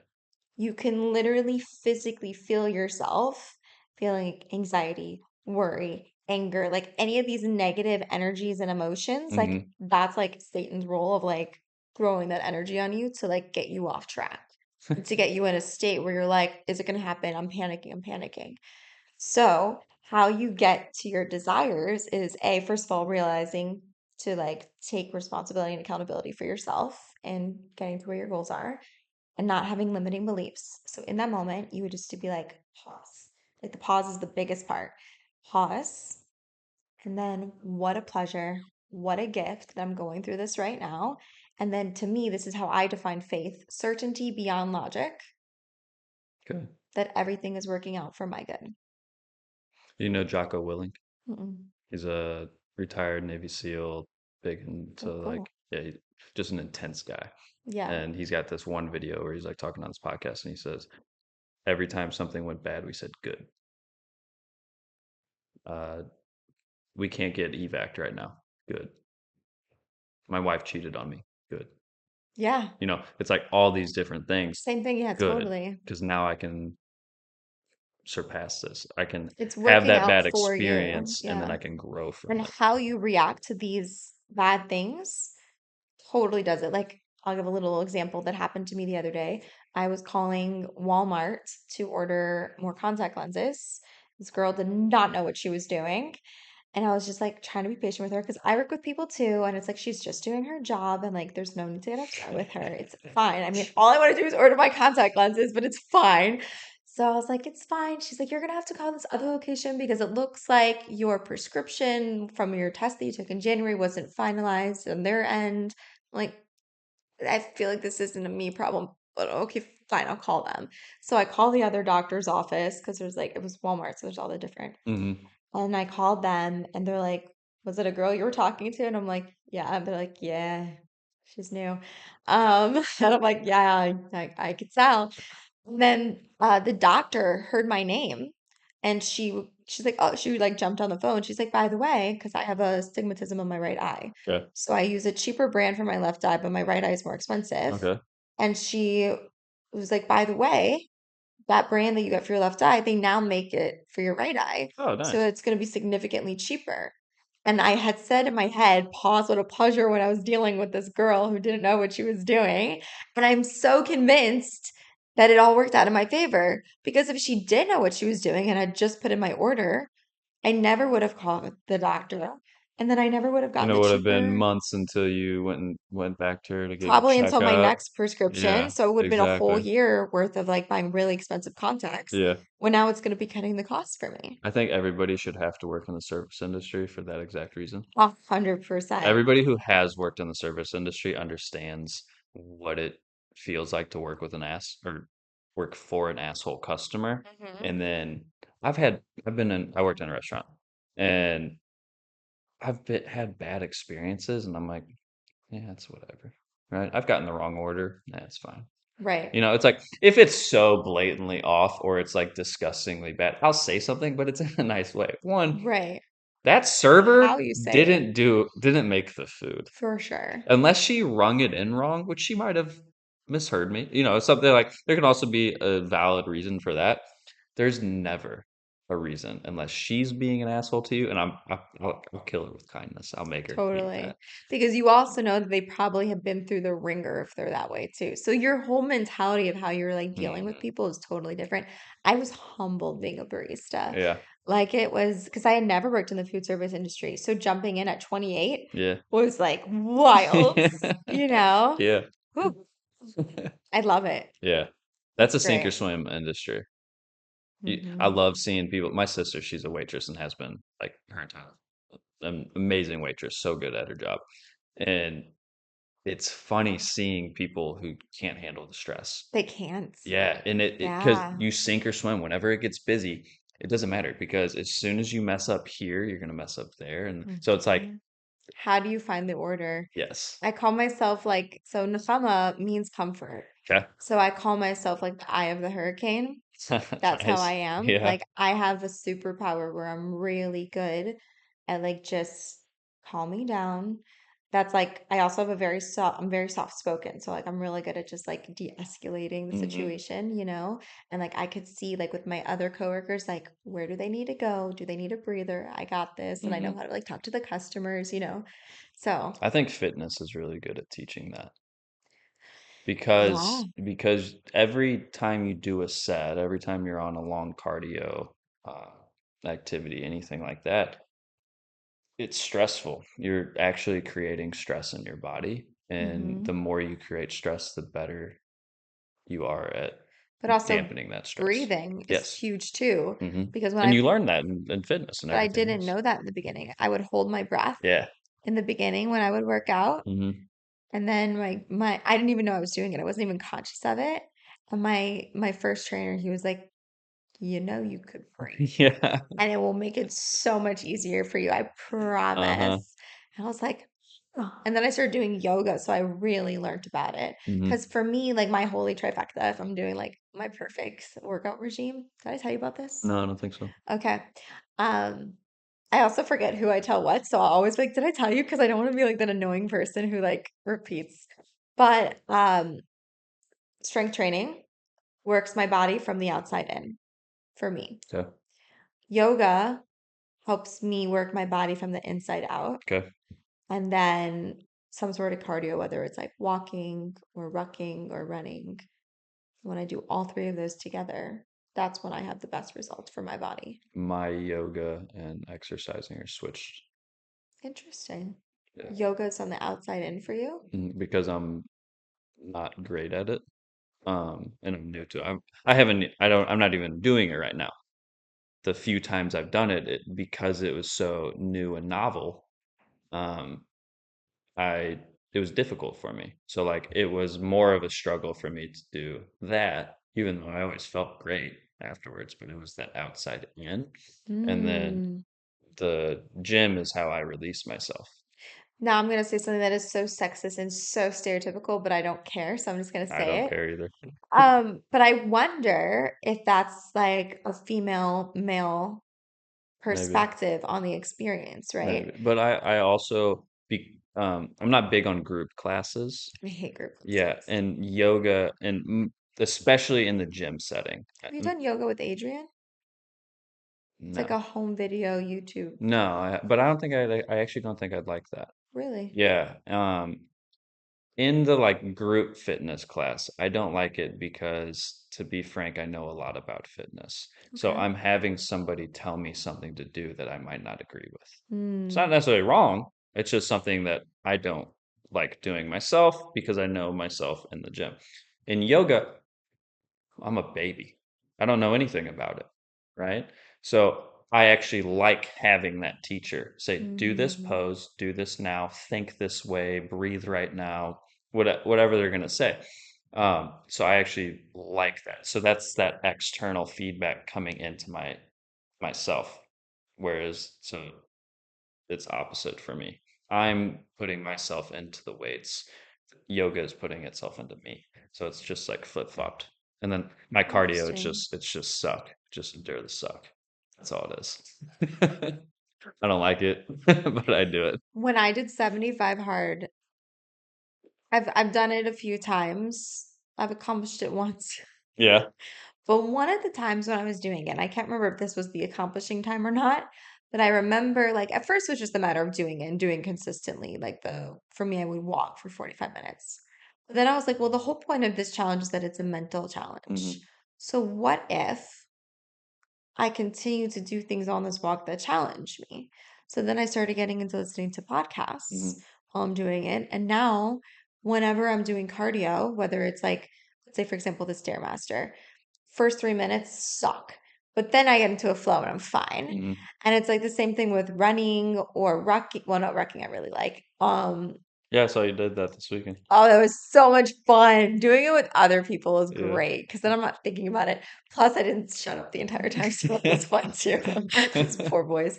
Um, and then I I think I like listening, and maybe that's it. Either I need to talk to someone while I'm doing cardio, or I like listening to podcasts because even now, like if I want to watch TV, I'll be like, okay, but you have to go to the gym and you have to do it on the Stairmaster. Yeah. Now all of a sudden I like going on the Stairmaster because then I can watch my trashy TV shows. Hmm. Yeah, I listen to Yeah. audiobooks or podcasts whenever I do it. Sometimes I'll watch like a YouTube video, something Yeah. like that. And if But the older gentleman from the gym the other day is watching this for some weird reason, I saw you watching my show. It's a great show. no, Oh, that was so funny. yeah, it's different types of pain. That's a well-rounded um fitness regimen. It's like Hmm. different, it's like this long enduring cardio pain, this like short one like 10 rep type pain. It's like this holding these yoga poses, and it's more of like a stretch than it is like anything else. And it's just like, how do you get better at working through this pain? It's so wild to me because I feel like your approach to all of these things is so based on like just looking at it for what it is, right? As opposed to what? As opposed to how I'm looking at it, Yeah. which is all like spiritual, like woo woo. Because like with like lifting weights, I'm just like, well, again, I guess this is part of the religious thing, but it's just like that physical exertion where it's like I'm not necessarily, I mean, I'm comfortable in the gym now and like lifting weights, that's fine. But it's just more about like I have to constantly be pushing myself to add weights. Hmm. because like I'm not necessarily trying to get beefier, but I know that like it's good for me. And like sometimes it's just the way my mind works is like I finally, let's say, can do like a chest press with like if I'm doing dumbbells, like 30-pound dumbbells, right? And I know I probably should like advance to 35 if I want to like, Eventually, yeah. you know, Progressive overload. right. But like I'm very happy with my 30. And so like to me that's my challenge with weights, right? Where I Yeah. finally get to a point where I'm like I feel like I'm at a decent weight, but you never could be done. Like you're always supposed to be getting a little bit stronger and No, stronger, that's why right? I said you're never gonna be happy. Like you're never gonna reach Right. your goal because that needle constantly moves. Right. I like I'm a guy, if I'm working till failure, I'll reach failure and I'm pissed off I failed. Hmm. It's like I should have got one more. Hmm. I fucking hate myself right I'm so funny now. because I have a because you've ever read The Power of One More by Ed Uh-uh. Mylett? No. So his dad had this concept of like whenever you do something, let's say you're gonna say, I'm gonna do 10 push-ups, get to 10, do one more. Yeah. Yeah. So that's what like my mentality with the gym, where it's like, let's say I'm gonna do like I last night I did 8 chest press with like the 30 pounds Mm-hmm. dumbbells. So then I just did one more. Hell yeah. So that was just that's my mentality with Yeah. like working out, where it's like That's I'm not perfect. necessarily going to failure. I'm just Mm-hmm. going to like what my program says, and then I do one more. Yeah. And then if I'm really feeling very like over the top, I'll add a little weight. Mm-hmm. The Maybe. hardest thing, like with working people, I've noticed is like you're saying, they don't want to push themselves. So this is generally what I'll do. And before I ask, I already know. But I'll say, how difficult was that set 1 to 10? 5. All right, we're going up weight. Hmm. All right. I already know that it was easy. Oh, right, because you can see. Yeah. So if they were like, that was a 9, I'm like, no, it I would be that. wasn't. I was that one who's always like, that was super hard. I'm sweating. It's just too much for me. A lot of people don't even know how hard they can actually push themselves. I feel like I could definitely push myself harder for sure. I know Yeah. I can. It's just also where's my headspace in Uh-huh. general, right? And then with cardio, it's just more of like you're doing, especially if you're on a machine, that's the hardest. I think machines are harder because you can easily get off. So it's more about staying committed to the time Hmm. and being like Your consistent. brain, I mean, unless you're a really good cardio athlete, your brain, and maybe even then, I don't know. Your brain the entire time is like, stop doing this. Stop, stop, stop, stop, stop, stop. And it every step you take is saying fuck you to that. Like I always talk about like your little bitch. Everybody's got that little bitch in their brain. It's like fuck, don't let that bitch win today. Right? Get up, keep doing that cardio. Even though that bitch stop is saying, please stop at 5 minutes. I got 30 minutes left. Suffer back there. But that's, I don't know, cardio maybe in the beginning, but You then once you definitely get reach a better flow at state. it, Yeah, you do. there's a high where I'm like, I see people running, I'm like, I want to go running. Yeah, and I'm I'm not a there, little but I am there jealous. with weights. I Okay. don't like cardio. Like me to overcome. See, I don't think I have a block with anything fitness wise because I've talked, what I mean to say is where it's like, you love lifting, but you're Mhm, like, I hate cardio. That's a mhm. block. Yeah, As long as you say that, you will always hate yeah, cardio. You know what I yeah. mean? So I feel like I always meet people like, who was I talking to the other day? I was saying to someone about how hard it is to go to the gym.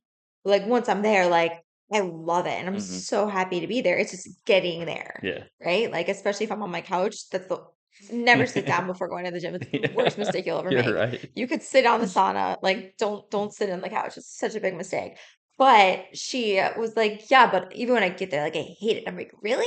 Because like I don't. Like once I'm there, I'm so happy to be there. Mhm. And like I'm the same thing with cardio. Like it's just a matter of like lacing on my sneakers and then finally going. And then I'm so happy to be running and I'm Yeah. so happy to be there. And I know I'm going to feel happy afterwards. I feel happy afterwards, cardio. Yoga. I did a yoga the other day and was like to release stress. There was 5 moves in 40 minutes that we did. So they had us like hold the moves and my brain was so I like unhappy. flow yoga. I didn't like just sitting. Yeah. Like my ADD and my brain was just like, I gotta go. But I'm like, I'm gonna trust the process. And what was weird is like I cried. Really? Yeah. What brought that up on? I think it was just being forced to be stuck in a position for a So it long was time. a good cry or bad cry? It's like a release. Okay. And it wasn't like a sob thing. It was just more of like all of a sudden, like my eyes are leaking, you know? Yeah. I'm like, because I was like, there was like stuff that like stress or whatever that I needed to release. And I was just like in like stuck in the position. And I was like, huh, this works. I never want to do this style again. No, I don't But like now that. I know, Yeah. right? Like I like more of the flow type. I like the hot yoga because I'm a very like stiff person. Hmm. I try to stretch. I mean, I stretch after I work out, but I still feel like that's not enough. I feel Yeah. like just the way my body is, I tense a lot. So I probably should do more yoga. So like hot yoga is really great because it loosens me up. I like hot yoga as That's why I well. sit in the sauna before I work out Yeah. so that I can like loosen up. Yeah. I mean, that's an actual like physiological thing. Like warming up is real. Right. But I do the sauna and then I warm up Yeah. and then I work That's out. great. I need to because I'm that stiff. That's great. I'm Yeah. not like I personally in my I warm up a little differently, but I'm also not doing like super quick athletic like twitchy moves. Right. I work out very slow, very controlled. Um, so I don't need as big and elaborate warm up. Whereas like my buddy Jamel that I work with, he trains like football players, basketball players, stuff like that. They're doing a lot of jumping, right? Like a lot of very quick stuff. I'm not doing that. I don't need to warm up like them. I don't need a Right. 10, 15-minute warm up to get under some dumbbells and start going. I just start light. By the time I get to my working sets, I'm warm. Yeah. But if freaking sauna and then 15-minute warm up is what you need and what works, do it. Do it. Oh Yep. yeah. And then the stretch afterwards, it's like another 15 minutes that Yeah. I do after. Yeah. But I enjoy it. I enjoy it. Do you want to talk Um, about body dysmorphia? yes, we didn't even touch that. Yeah. Okay.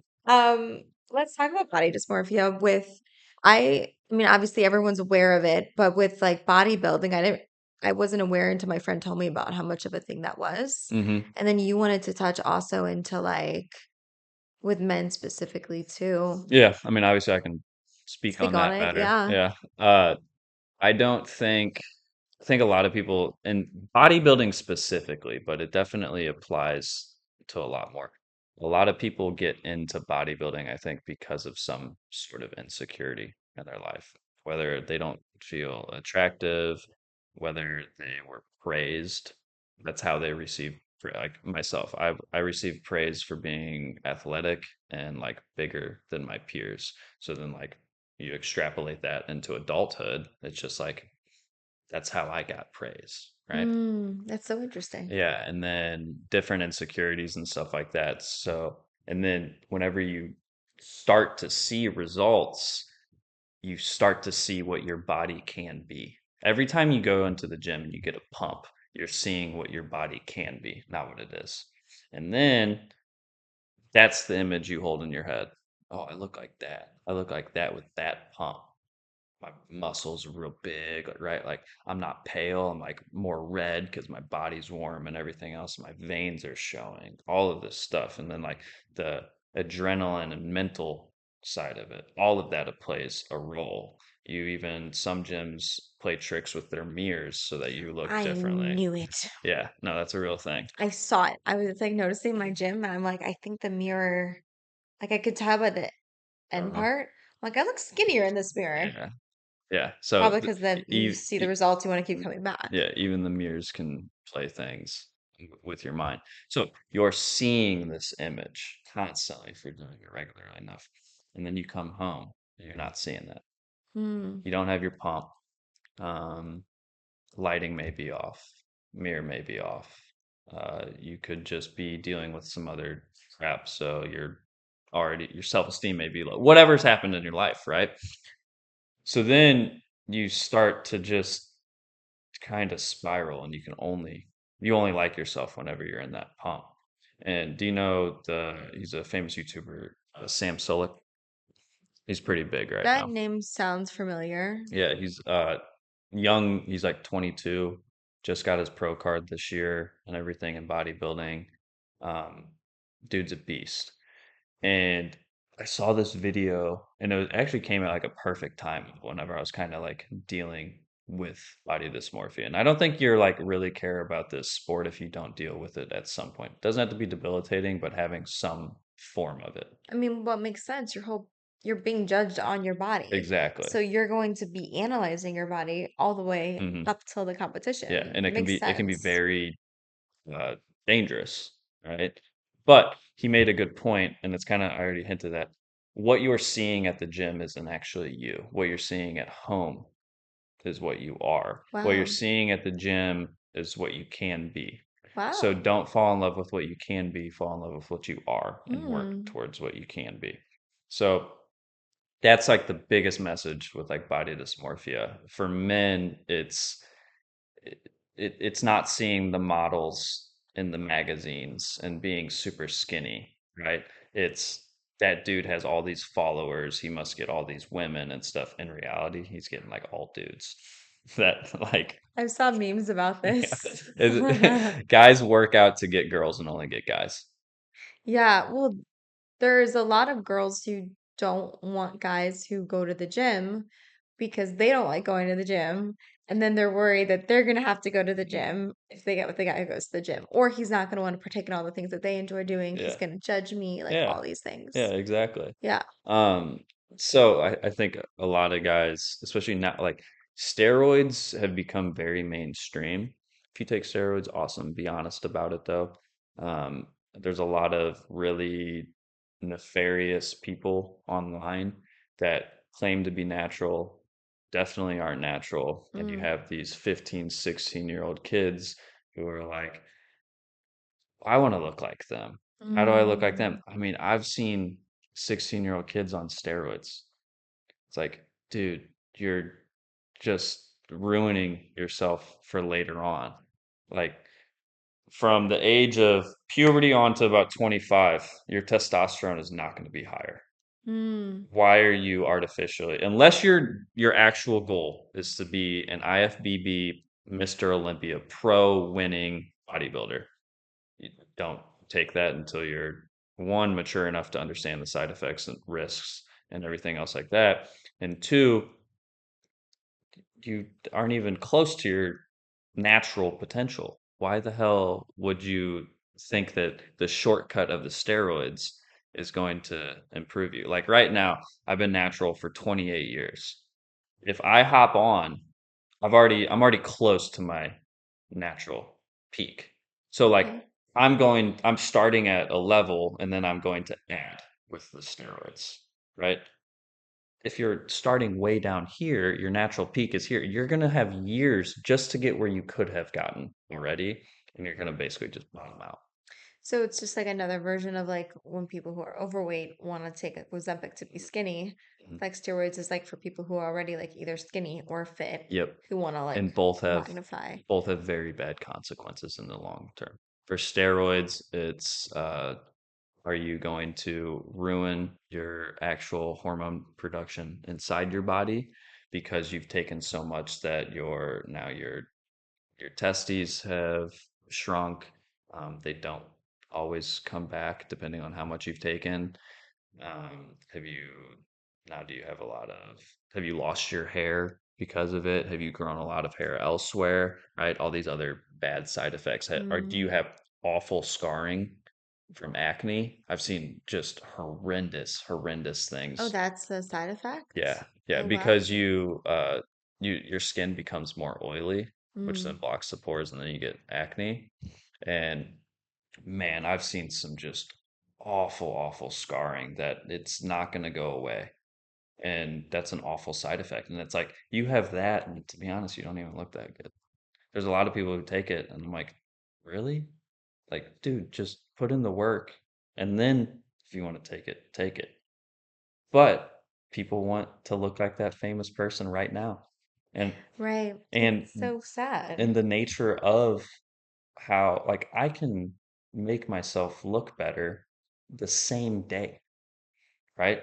Just by changing lighting, changing the angle of the camera, getting a pump versus not having a pump.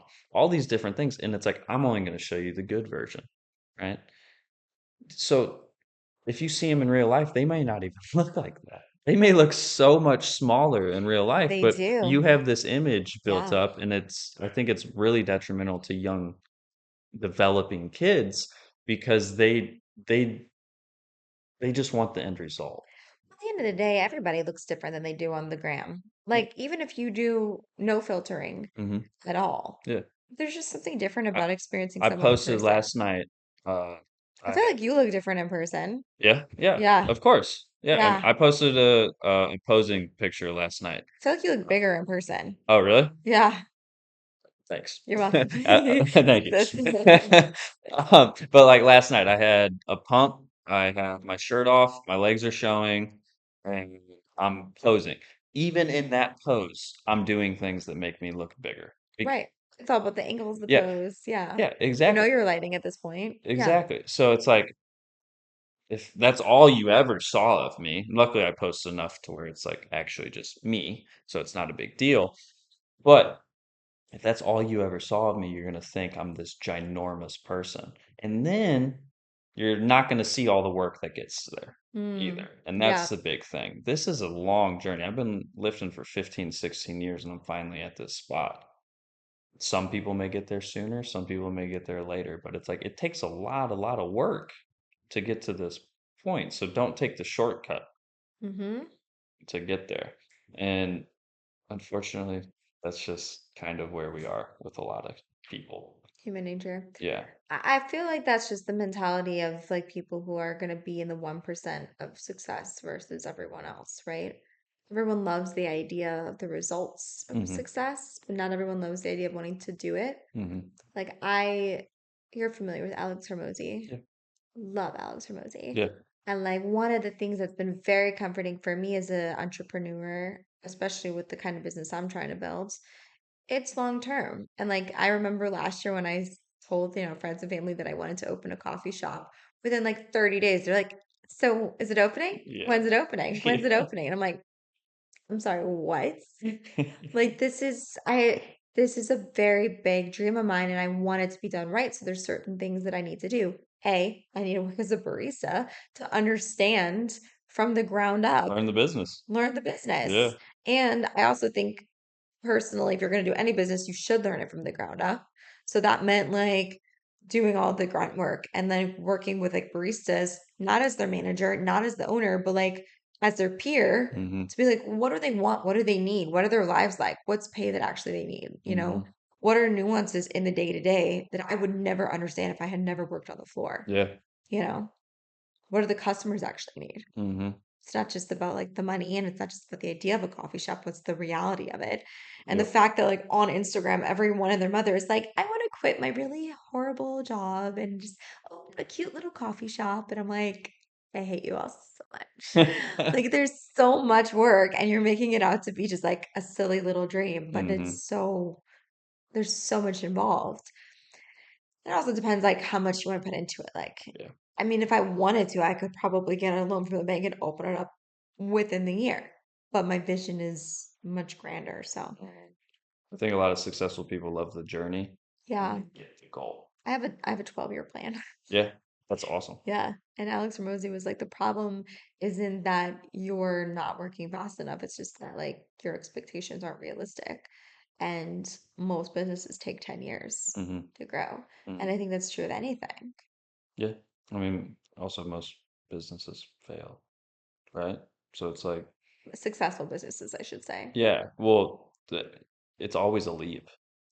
Right. And if you're really an entrepreneur, you're going to have little things that fail along the way, but those are never a waste because it's just more of like, what are you You just pivot, what are right? you learning from it? Yeah. Because no one could take away the skills that you get from a job. Mm. No, let's say I stopped my business now and I just went and worked for an Athletico or some other like commercial um, physical therapy clinic. Everything I've learned right now is invaluable. Like I Right. could then eventually probably I'd be better suited to then run a clinic, right? Because it's like I have ran my clinic, Hmm. right? So it's like marketing, all that stuff. I had no clue on how to make videos or do anything. And now my page isn't like amazing, but it looks a lot better than it used to, right? And Yeah. that's just trial by fire, Yeah. learning small things about running a business, like, oh, I need to do this, and then don't waste money on that, That's right? the thing they don't tell you about business too, especially nowadays, is that you have to be comfortable documenting yourself, Hmm. documenting the process. People like to see behind the scenes. Hmm. And so part of my training with that on my personal page is I'm trying to do like a reel a day, Yeah. and it's just random.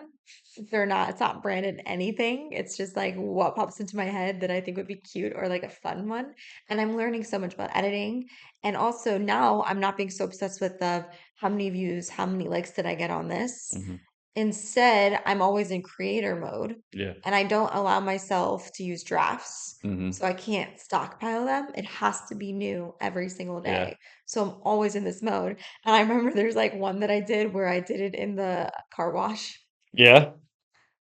I was just driving through the car wash and I was just was like videoing it. And then I did like an inspirational, motivational speech in the background. That's awesome. I used to not think I was very creative. Yeah, Like I wasn't like a great drawer or like writing out papers, poems, anything like that.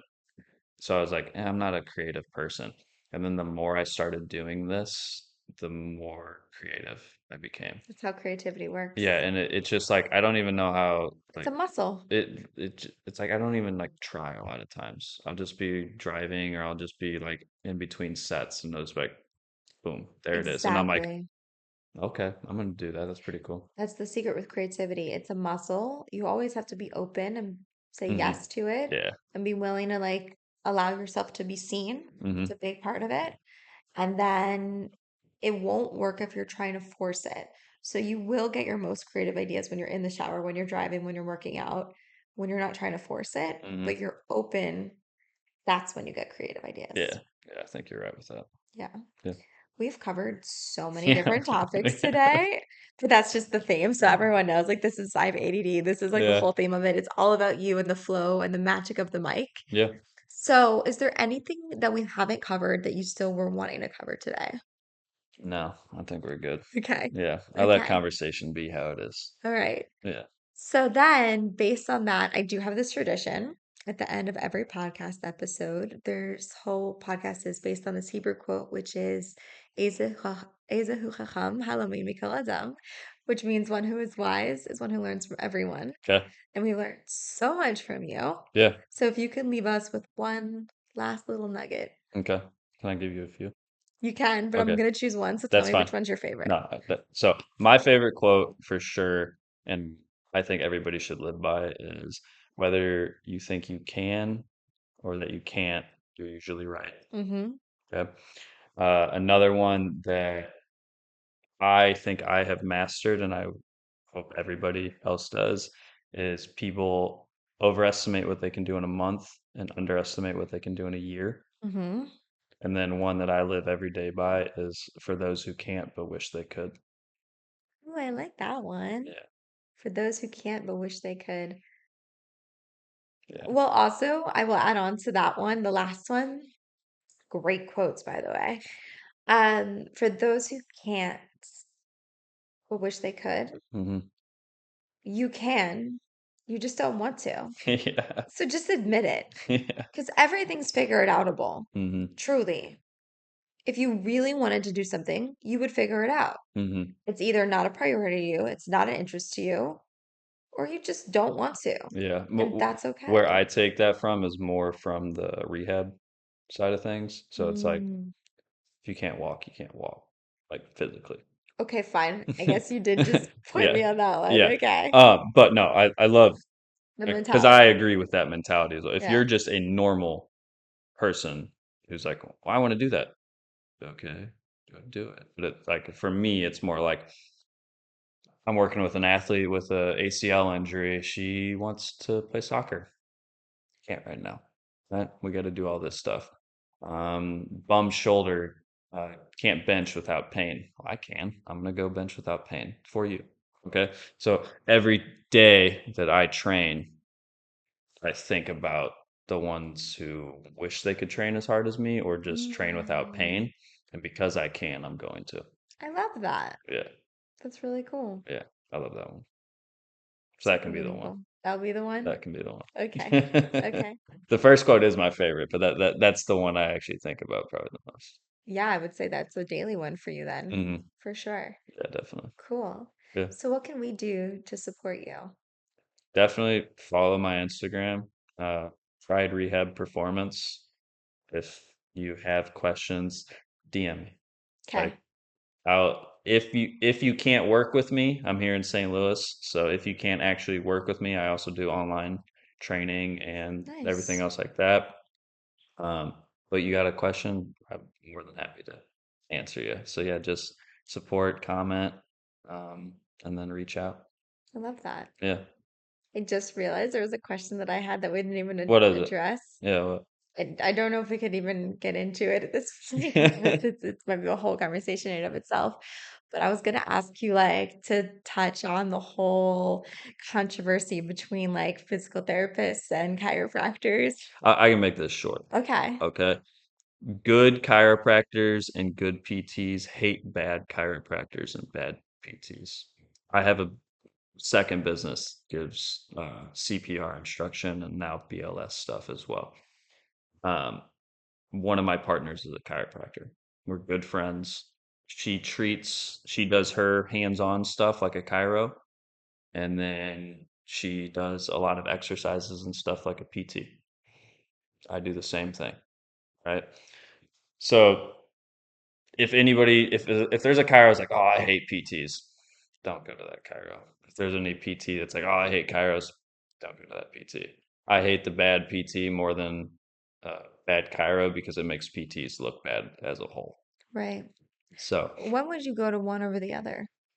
um, let's say good and good. Those are your only options is going to a good chiro or good PT. I would say PTs probably are better at movement analysis. So if you're having trouble with running, if you're having trouble with a specific activity, right, you could probably go to a PT. Okay. If you're just having some pain, like your low back is hurting, just in like day-to-day life, it's not like a specific thing. Chiro is a great option for you. I will say this is something we were going to get into, just the whole PT, um, the way PT is structured in the United States, it's all insurance based, Mm-hmm. and it's an awful model. So a lot of places that you go, I see one to one, and I don't have insurance. We're working on it, but we'll see what those contracts actually look like.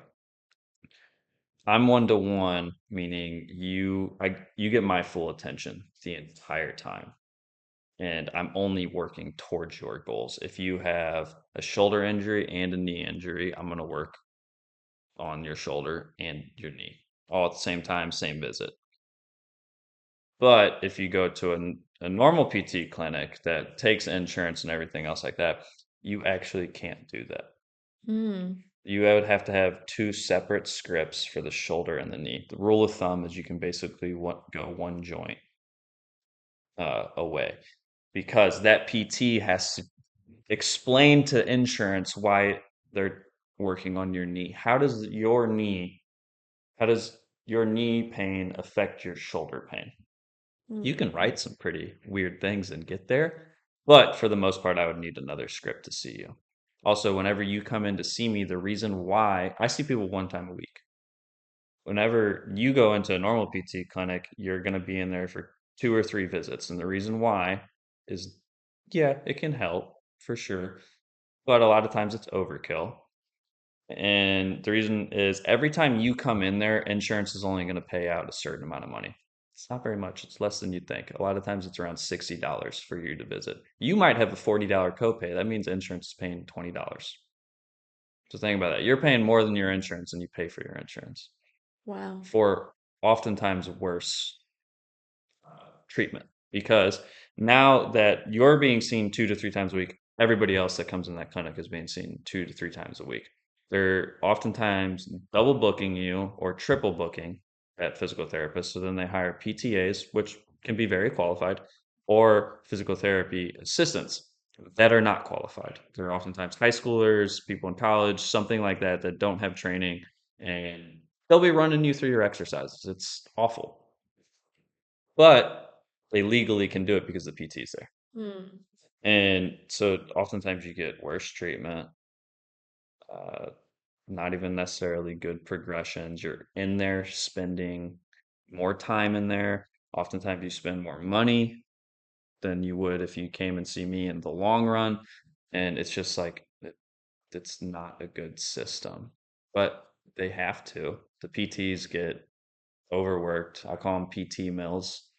But they get new grads and then they just overload them with all these different patients. They get burnt out really quick and then they go eventually find a better position now that they have more experience. But it's awful. I'll even say that a lot of clinics, so Medicare is about the only one that requires 1-to-1, Okay. and a lot of clinics will still double book them. It's illegal. If they ever got audited, they will lose their Medicare, Wow. but nobody really gets audited. So they're just going to do it anyways. Yeah, it's an awful system for the PTs and the patients. So I didn't want to do that. I haven't worked a single day in those clinics outside of clinicals. And I was like, I'm going to do it my own way. So cash based, that means that you pay me money up front. I give you what's called a super bill. It's basically a receipt with all the information that insurance would ever need. If your insurance allows you to be reimbursed for out of network PT, then they'll send you that check immediate or to you, not to me. Yeah. But I always tell people, I'm like, oftentimes you're going to spend less time and money seeing me anyways, even though you're already paying for insurance. And I just think like if you're paying over half of that bill, fuck insurance. Why the hell do you even have it? And they don't tell you. Right. They don't tell you how much that PT is actually getting paid out. And it's not like you're paying 40 and then they're still paying 60. Insurance is confusing sometimes in that way. Yeah. I think depending on what it is, because it was like the same thing with my vision insurance, where like, I don't know, I go to the eye doctor once a year and then the contacts, it will cover like I think one supply of contacts for the whole year. And then I'm still doing it, then I'm paying monthly. Like it just didn't make sense. When I was working corporate and it was like super cheap, it was like an extra $5, fine. But at this stage of my life, I'm not paying that much money for vision insurance. I'll just pay out of pocket. Yeah. Yeah. And Yeah. it's for a business model, my business model isn't great because I'm only seeing you on average around 5 times total, right? And then you should know enough, like I should have taught you enough to where if you, let's say you're seeing me for a little back, if you then tweak yourself 3 months down the road, you shouldn't have to come back to me right away, right? You should be able to do the things, and if it starts to linger, then come back to me, right? So business model, not great, but great for patients, Right. great for my health as well. Right. And that's also probably would be helpful, I think, with referrals too, because if you're taking care of your Yeah, patients, all my patients are like word of mouth. right. Yeah. And that's how that goes. You take care of your people, Mhm. they'll take care of you. And Yeah. there's your good business model. Yeah, exactly. So if somebody were looking at my portfolio, they'd be like, no, this is awful. But on like the actual like micro scale, looking at it, it's so much better for the patients and my mentality and stuff. I'm not making all the money I want to right now, but that'll come. Right. Yeah. I'm not even 2 years into this yet. Yeah, not even 2 years into it yet. So like you're saying, 10 years model, right? 10-year model. That's what Yeah, I'm saying. I'm being patient, right? You got to. Yeah. I think that's the other thing. Like the average millionaire also is like 47, 50. Hmm. And like we're all out here acting like, oh my God, I'm almost 30. Like, why am I not a millionaire? Like, Yeah. it's okay, chill. Just work hard. You'll be fine. Yeah, I'm not worried about it. Yeah. I luckily am not a super monetary person. I left a job that starts at over 70K on average in chemical engineering. Easily could have found a job. I did well in school. I'm personable, would have had good recs, everything. I'd easily be making over 6 figures by now. Left that, went to PT school, got in a lot of debt, could have just gone out making more money than I am right now, working for some PT mill, or if I got lucky and found a good clinic. but I'd essentially be capped at how much I could make. Mhm. PTs that make over six figures are probably running a clinic, and that takes a while to get there. So I've taken a pay cut immediately from going to PT from engineering, took a pay cut from going the traditional route to starting my own thing. I'm not here for the money. Do I want to make money? Yeah. But like I'm here to for myself and for better treatment with my patients. Yeah. I've always been a believer that the money will come. Mhm. If money's meant for you, it's going to come regardless. So you might as well do something that you love and that you're Yeah. happy with. Yeah. Two best decisions I ever made in my life were going to PT school and then starting my own thing. Love it. Look at you. Yeah. Let's go. Yeah. Well, this has been another amazing episode. Thank you guys so much for listening or watching. And if you're not currently watching it, the video is on Spotify and YouTube. And if you're not already following me, what are you doing with your life? Please go subscribe, especially on YouTube, because that's where I'm trying to grow my channel. Um, but I hope you guys loved this episode as much as I did. Please share it with a friend, and I hope you guys have a great week. Let's get it. Let's go.